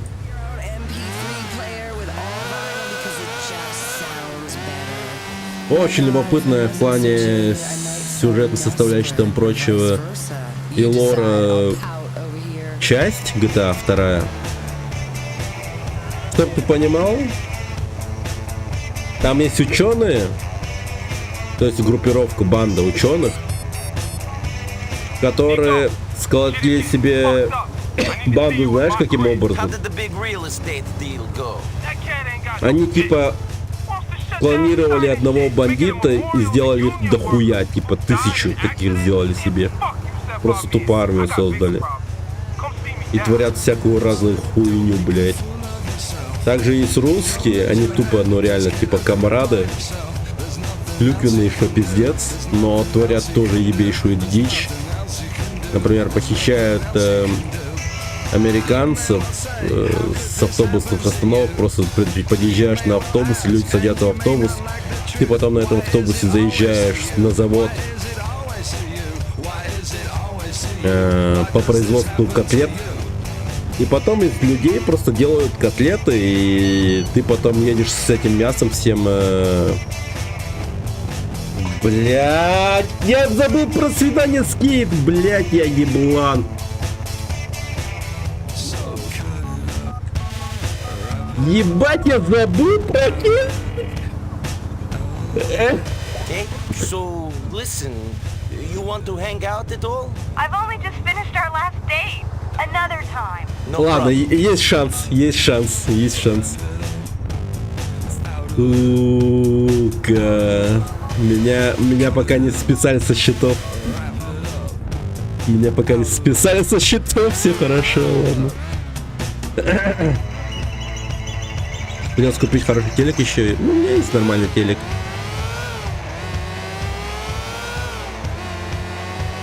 Однажды я его купил и до сих пор пользуемся нормально. Хороший. На крае я его просто в монитор ебашу и нормально. Мне вообще не принципиально. Я, скорее всего, так и сделаю. Это по-любому. На мониторе буду играть. 4К разрешение? Нет. Господи, я не гоняюсь за разрешением, там прочей вещи, фигней. Единственное, что мне, скорее всего, будет беспокоить, только FPS и все.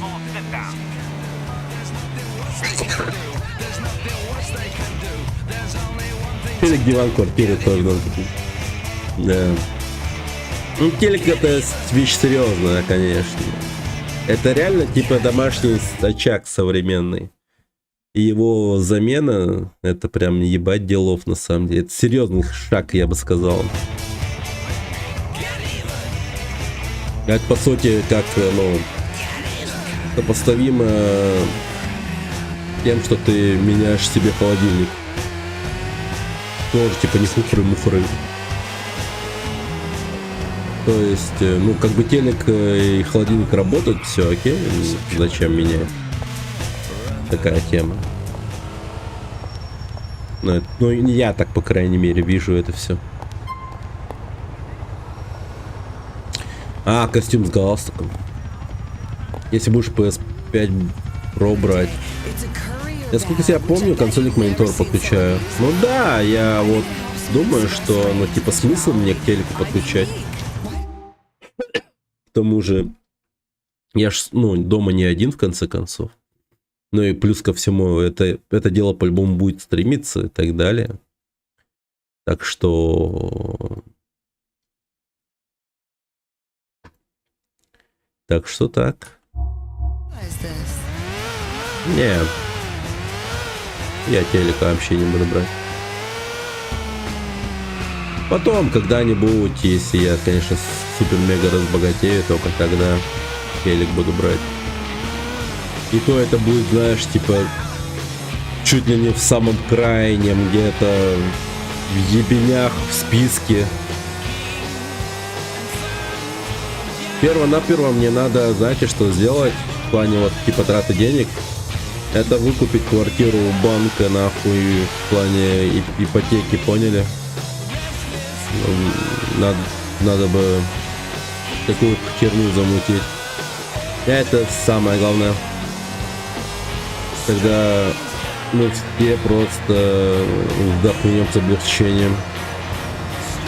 Потом, после ипотечной темы, скорее всего, пойдет что-то типа из разряда...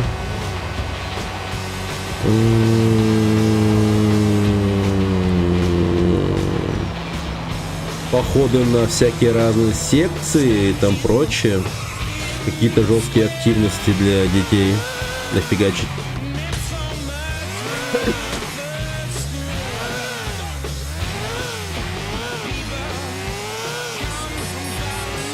Что еще можно?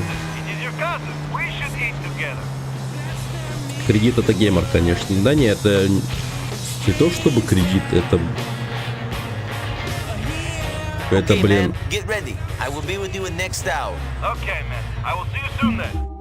Это, блин, ипотека, это даже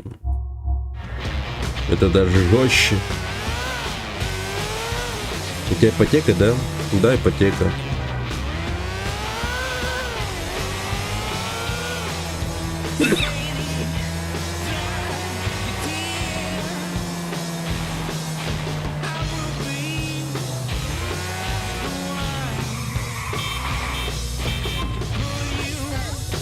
Ну, поздравляю, брата. Тоже трое детей, нихера себе. Это мощно.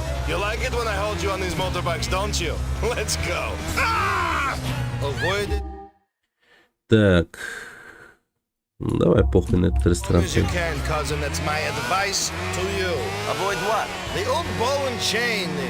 Chastity belt they call a serious relationship. I love Mallory, but come on, a man has his urges. It is impossible sometimes. But you love her, don't you? She's the love of my life. The woman of my...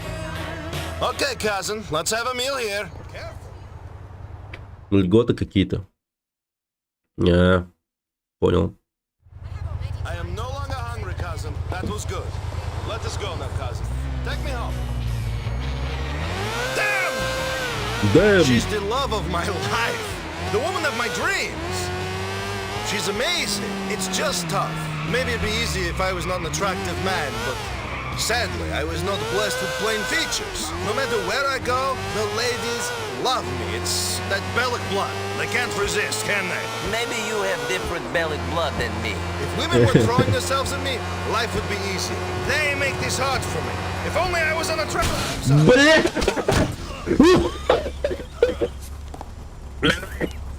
Нормально, жив, он живой. Конечно, он улетел жестко.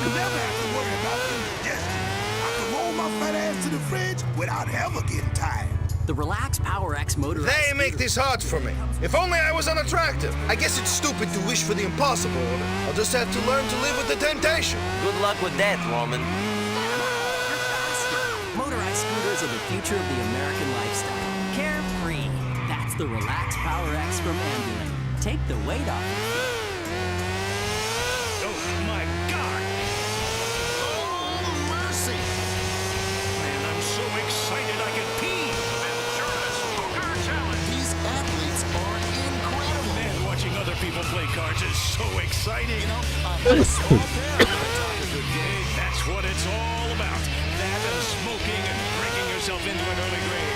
The Venturas Poker Challenge. Only on Weasel. Don't miss it. Music that's on the cut.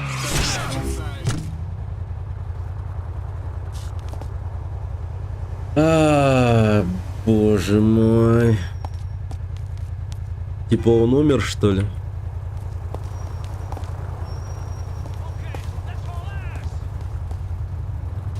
Роман.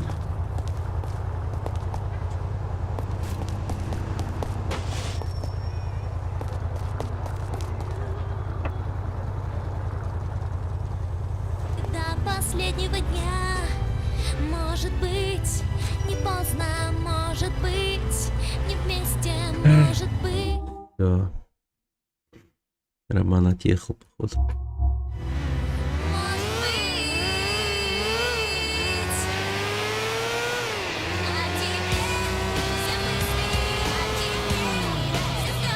Бедняга Роман. Всё. Да, все мысли про... Как про Роман.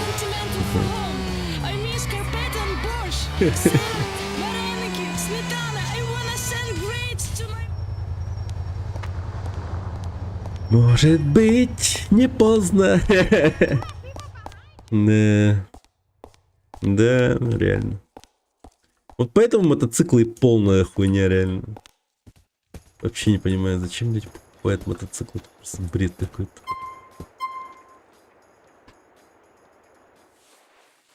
Это реально максимально тупая идея.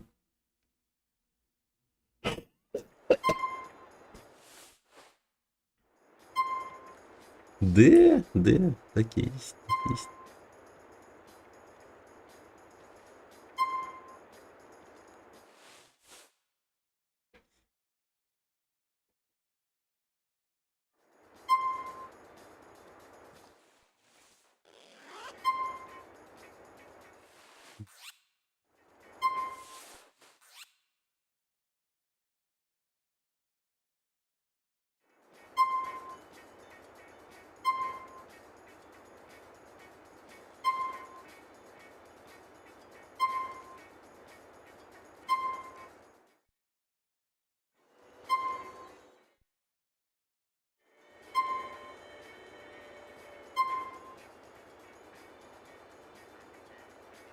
Нет очков.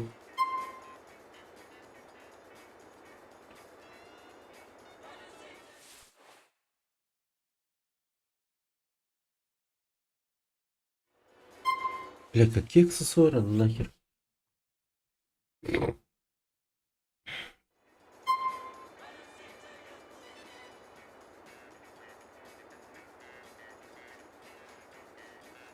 Ну окей, ладно, погоди. Это немного не то, как будто бы.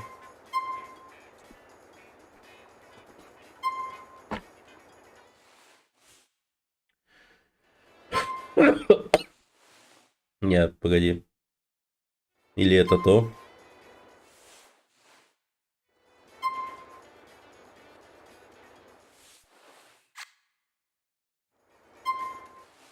Не, кажись, то.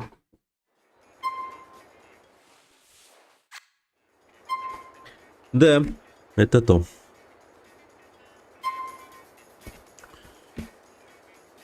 Но какие-то другие, как будто бы штаны.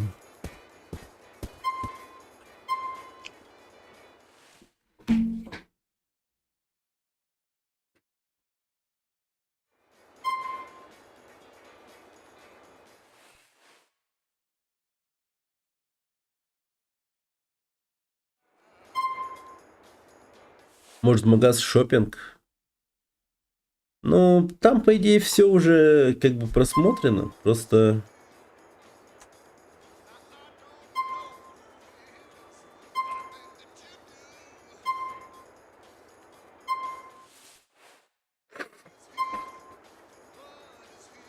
Вот.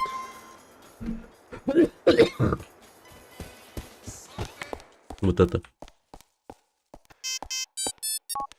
Nico, I'm being discharged from the hospital. Would you mind picking me up? Да, конечно, Sure, заберу. Roman. I'll come get you in the next hour. Thanks, Nico. See you then. Это минимум, что я могу сделать, но этого будет хотя бы, наверное, достаточно. Дайте на машине поеду за ним, это как стрёмно реально. Так.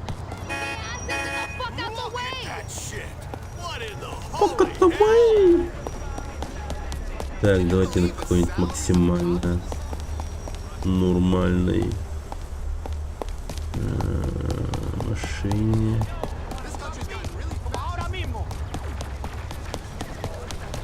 Ну, типа... Выбор-то вообще какой? Большой, да? Ну, вот это окей. Давай. Вали, братан. Моя очередь водить. Прима.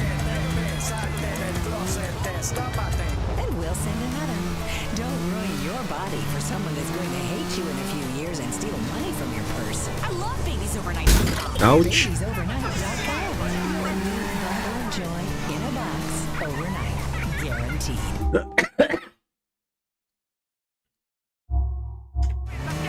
Remember this? Now, the moment you've all been waiting for. America's next top hooker is Crystal! My God, I'm so happy! I won and I'm being valued as a woman! Oh, Fuck you, cool. bitches! It's back this season on CNT. 20 girls from across America compete for the title everyone wants.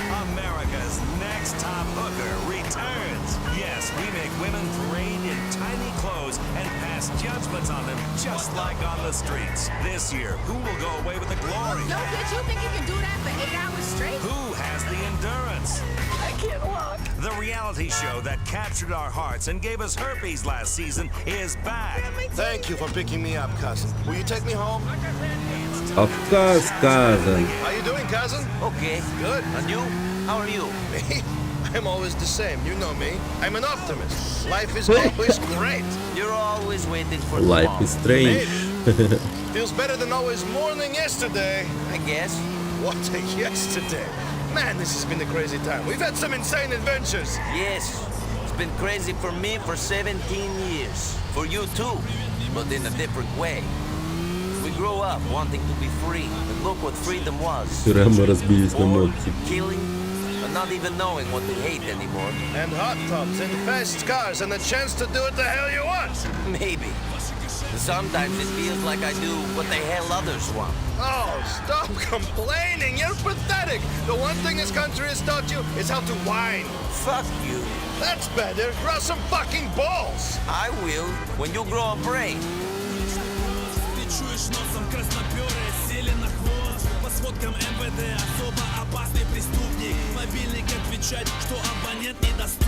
Thanks for the ride, Nico. Call me soon, yes?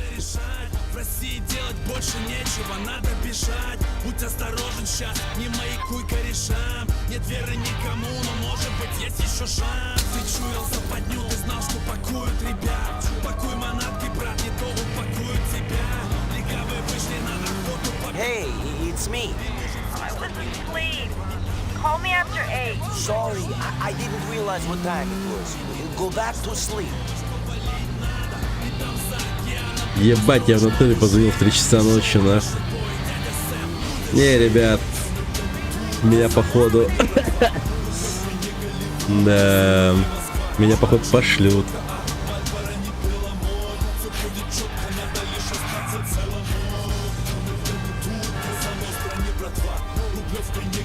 Так. Я за бургером подошел. Можно бургер, please? How can I help you?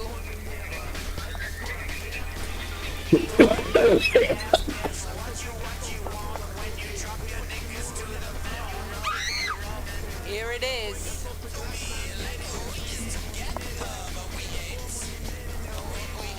Все, расслабьтесь, девчонки.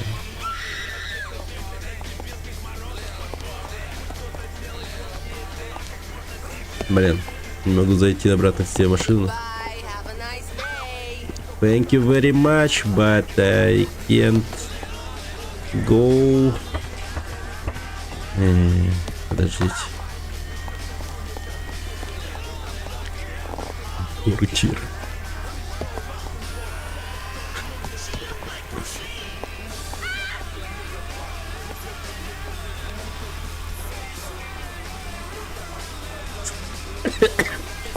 Ладно, извините. Но, видимо, это здесь навсегда просто.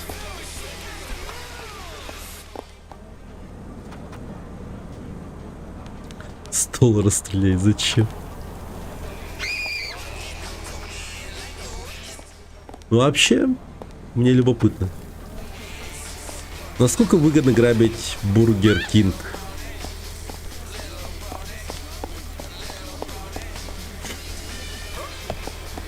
Thanks for choosing Burger Chut, where the burgers are bleeding tasty. You want to die?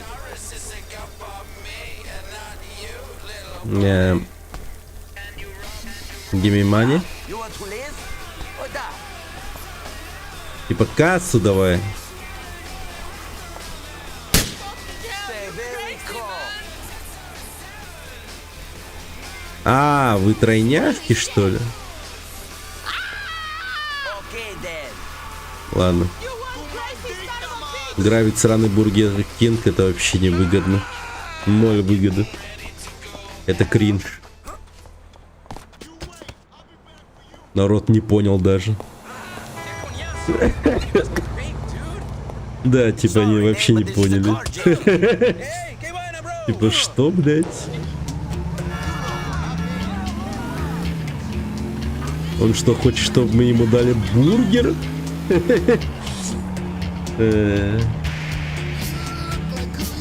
Это ограбление. Мне 100 бургеров.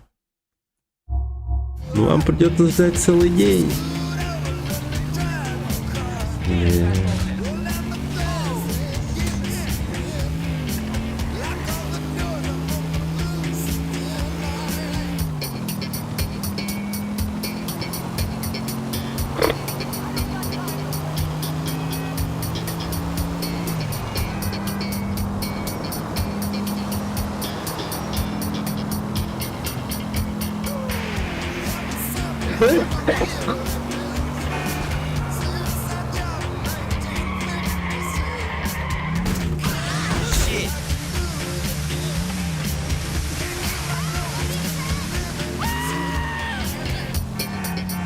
Mom, that hurt! No! I just fucking stole this fucking car!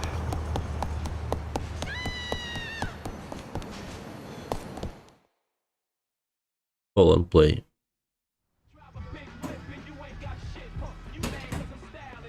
What's up, money? Hey, man. Business is tough. Now, I ain't a cold person. Well, I mean, I am cold, but motherfucker. What are you talking about? You want a drink? Man, have a seat, man. All right. Now, I got into this dope game because it was the only thing that was open to me, man. The only thing, man. Hey, I am not judging. No, listen. Now, I paid my dues. Now, I learned in a hard school, man. And I changed stuff. You know me. I do this stuff so I got a chance to do some good in this town. So you say. So I say. So I do. When I get the money, man, I will build parks. I will sponsor kids. I will save lives. But I gotta have the money, man. 'Cause all this, it means nothing if you ain't got the heart, Nico. Amen, brother. I mean, fuck, man. Fuck. The thing is, you know, Jesus, he did some crazy shit too. I mean, everyone does. He killed people. He killed that John the Baptist cat. He did what he had to. I don't think you're correct about that. Man, the point is, man, history is a long time. And you only got one chance. Окей. Dwayne? Man, Dwayne, it's like he thinks it's 1992, and the best that you could hope for is a gold chain and a pager. You know, he looks at me like he wants me dead. I took care of business. I gave him money, but because I won't bow down to him and treat him like he the almighty, motherfucker wants to pop me. Dwayne is a little troubled. He was in prison a long time. Maybe you guys should talk. No, I tried talking. No, I tried giving him half of the business. I tried everything a man could reasonably try and still call himself a man. So what you gonna do? Kill him? Hey, I didn't say that. Man, you cold. I was joking. But what else is there? I mean, Cashman talking. Now I hear things. Said you and me was too tight now. Said you disrespected. Cold and mad. He's going crazy. I mean, he's gone. Prison does that. Well, you can't kill him. Ты можешь. But you can. Да уж, да. But I don't want to. Neither do I, man. But if he goes insane, we all dead anyway. I mean, Dwayne is a killer. I don't like this conversation. Do you think that I do? But it's kill or be killed out there. You got a lunatic after you? Man, you dumb. Now, I will give you a lot of money. Because see me? Now, I ain't scared of no one. But a motherfucker says he's gonna kill me, the motherfucker's gonna die.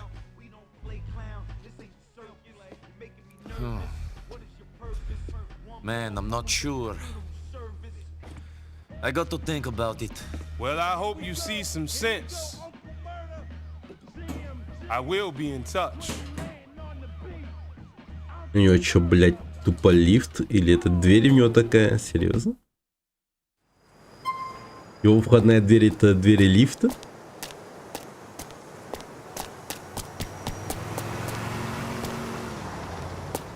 Это же небезопасно вообще.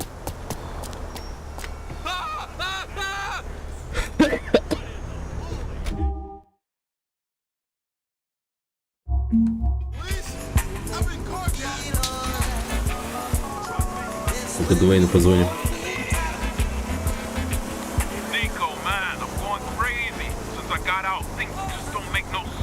If things ever made sense? They made sense inside. 3 meals a day, time in the yard, lockdown today. Things out here is mad crazy. Tell me about it. On the down low, I think Playboy wants me dead. Might just let him put a cap in my dome. End it all. That's what you want? Seriously? Nah, fuck that shit. I ain't ready to go out yet. I need you to get him for me. I can't do it myself. He was my boy back in the day. That's something I won't be able to forget. Seemed like you got my back, Nico. I'll be out on this one, dog. I'll stick by you till the end. Take him out for me. That's a pretty heavy request, Dwayne. Playboy was your best friend. And he's always been straight with me, more or less. I'll have to think about this. With the Alcatine patch, Серьезно. it really lightens the mood, especially after an unfortunate patient death. Они оба хотят смерти друг друга. Дуэйн говорит, съебни его. Плейбой говорит, ёбни его. Как было бы проще, если бы Дуэйн сказал, ёбни меня нахуй. Ёбни меня полностью. Разъеби меня баща. Блин, как было бы хорошо. Но нет, он такой, блядь.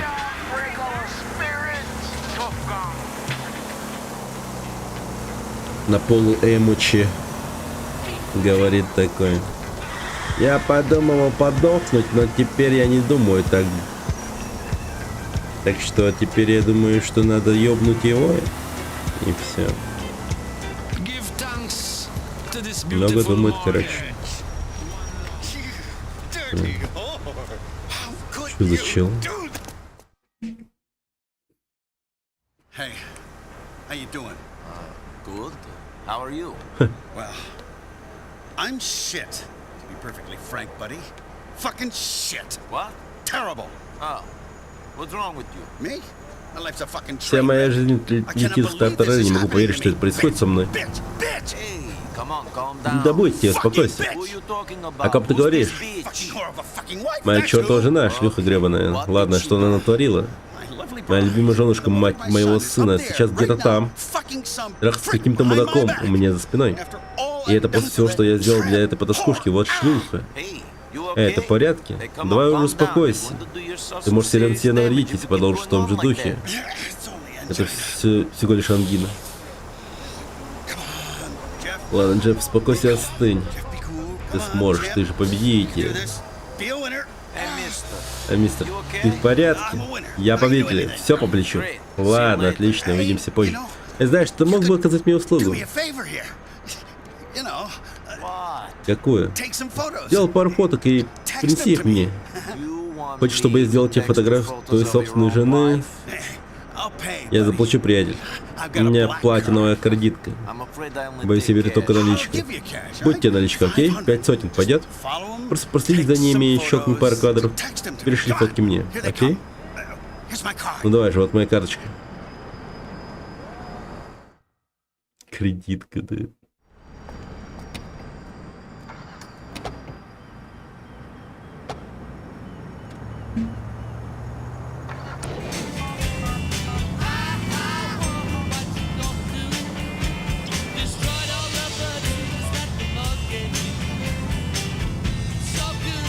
Металлическая карта, не втирайте. Круто.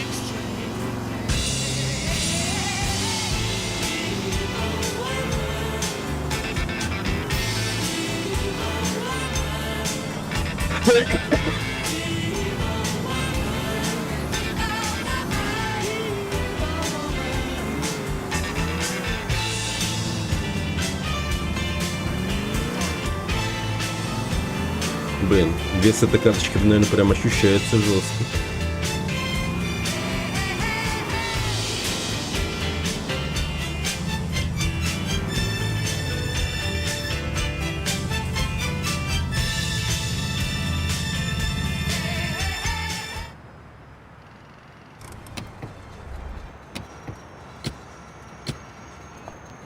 Так. He gets so angry and jealous. I don't know what to do.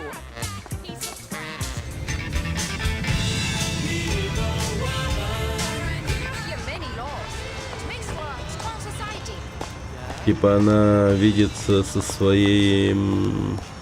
Точнее, со своей гей-другом.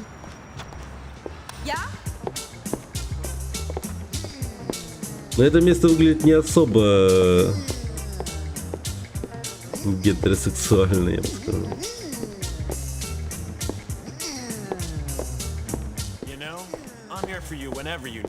It's just that he gets so angry and jealous. I don't know what to do. I found bugs in my phone. I came home and my panty drawer was empty. Turned out he'd sent the contents to a lab for DNA analysis. It's not your fault. I trust you in his position. He wants to get a Trachify chip put in the base of my spine. Says I wouldn't mind if I didn't have something to hide. Have I told you how beautiful your eyes are? I mean, it's not like I keep things from him. I just don't want to become a paraplegic or anything. It'd be criminal for a woman with legs like yours not to be able to use them. You meet a guy with a nice smile and a black card, but you don't have any idea what kind of monster he could turn into. I'm not gonna change on you. It just doesn't make sense to me. What makes Не, он you реально think I cheat клеится on к ним. him? A girl can have male friends. It's not like every guy I hang out with is trying to screw me, is it? You're wasted on him. Окей, ладно.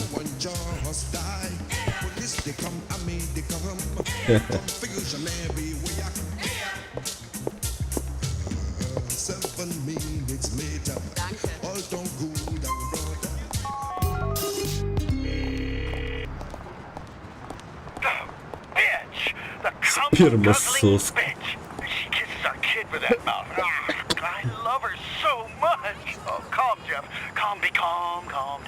Take your own advice, Jeff. Be calm. This doesn't necessarily mean she's cheating on you.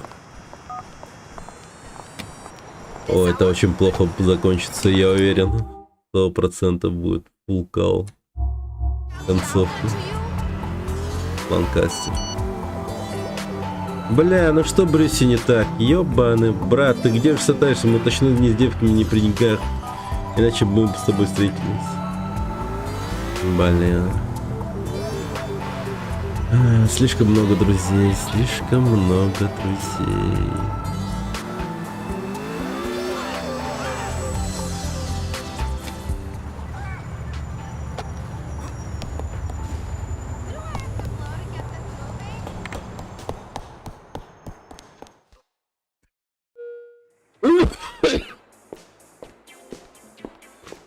Так.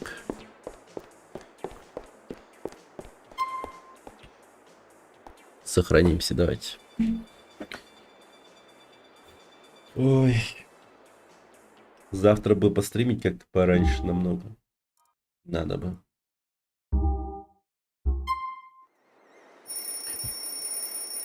Ну все. Давайте. Будем кончать. Кто будет кончать? Я буду кончать.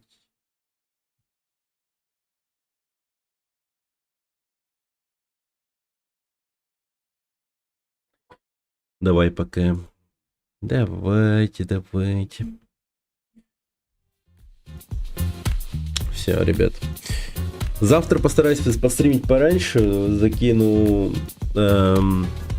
анонс со стриме тоже пораньше. Короче, в течение дня. Скорее всего, завтра будет 2 стрима, возможно. Посмотрим.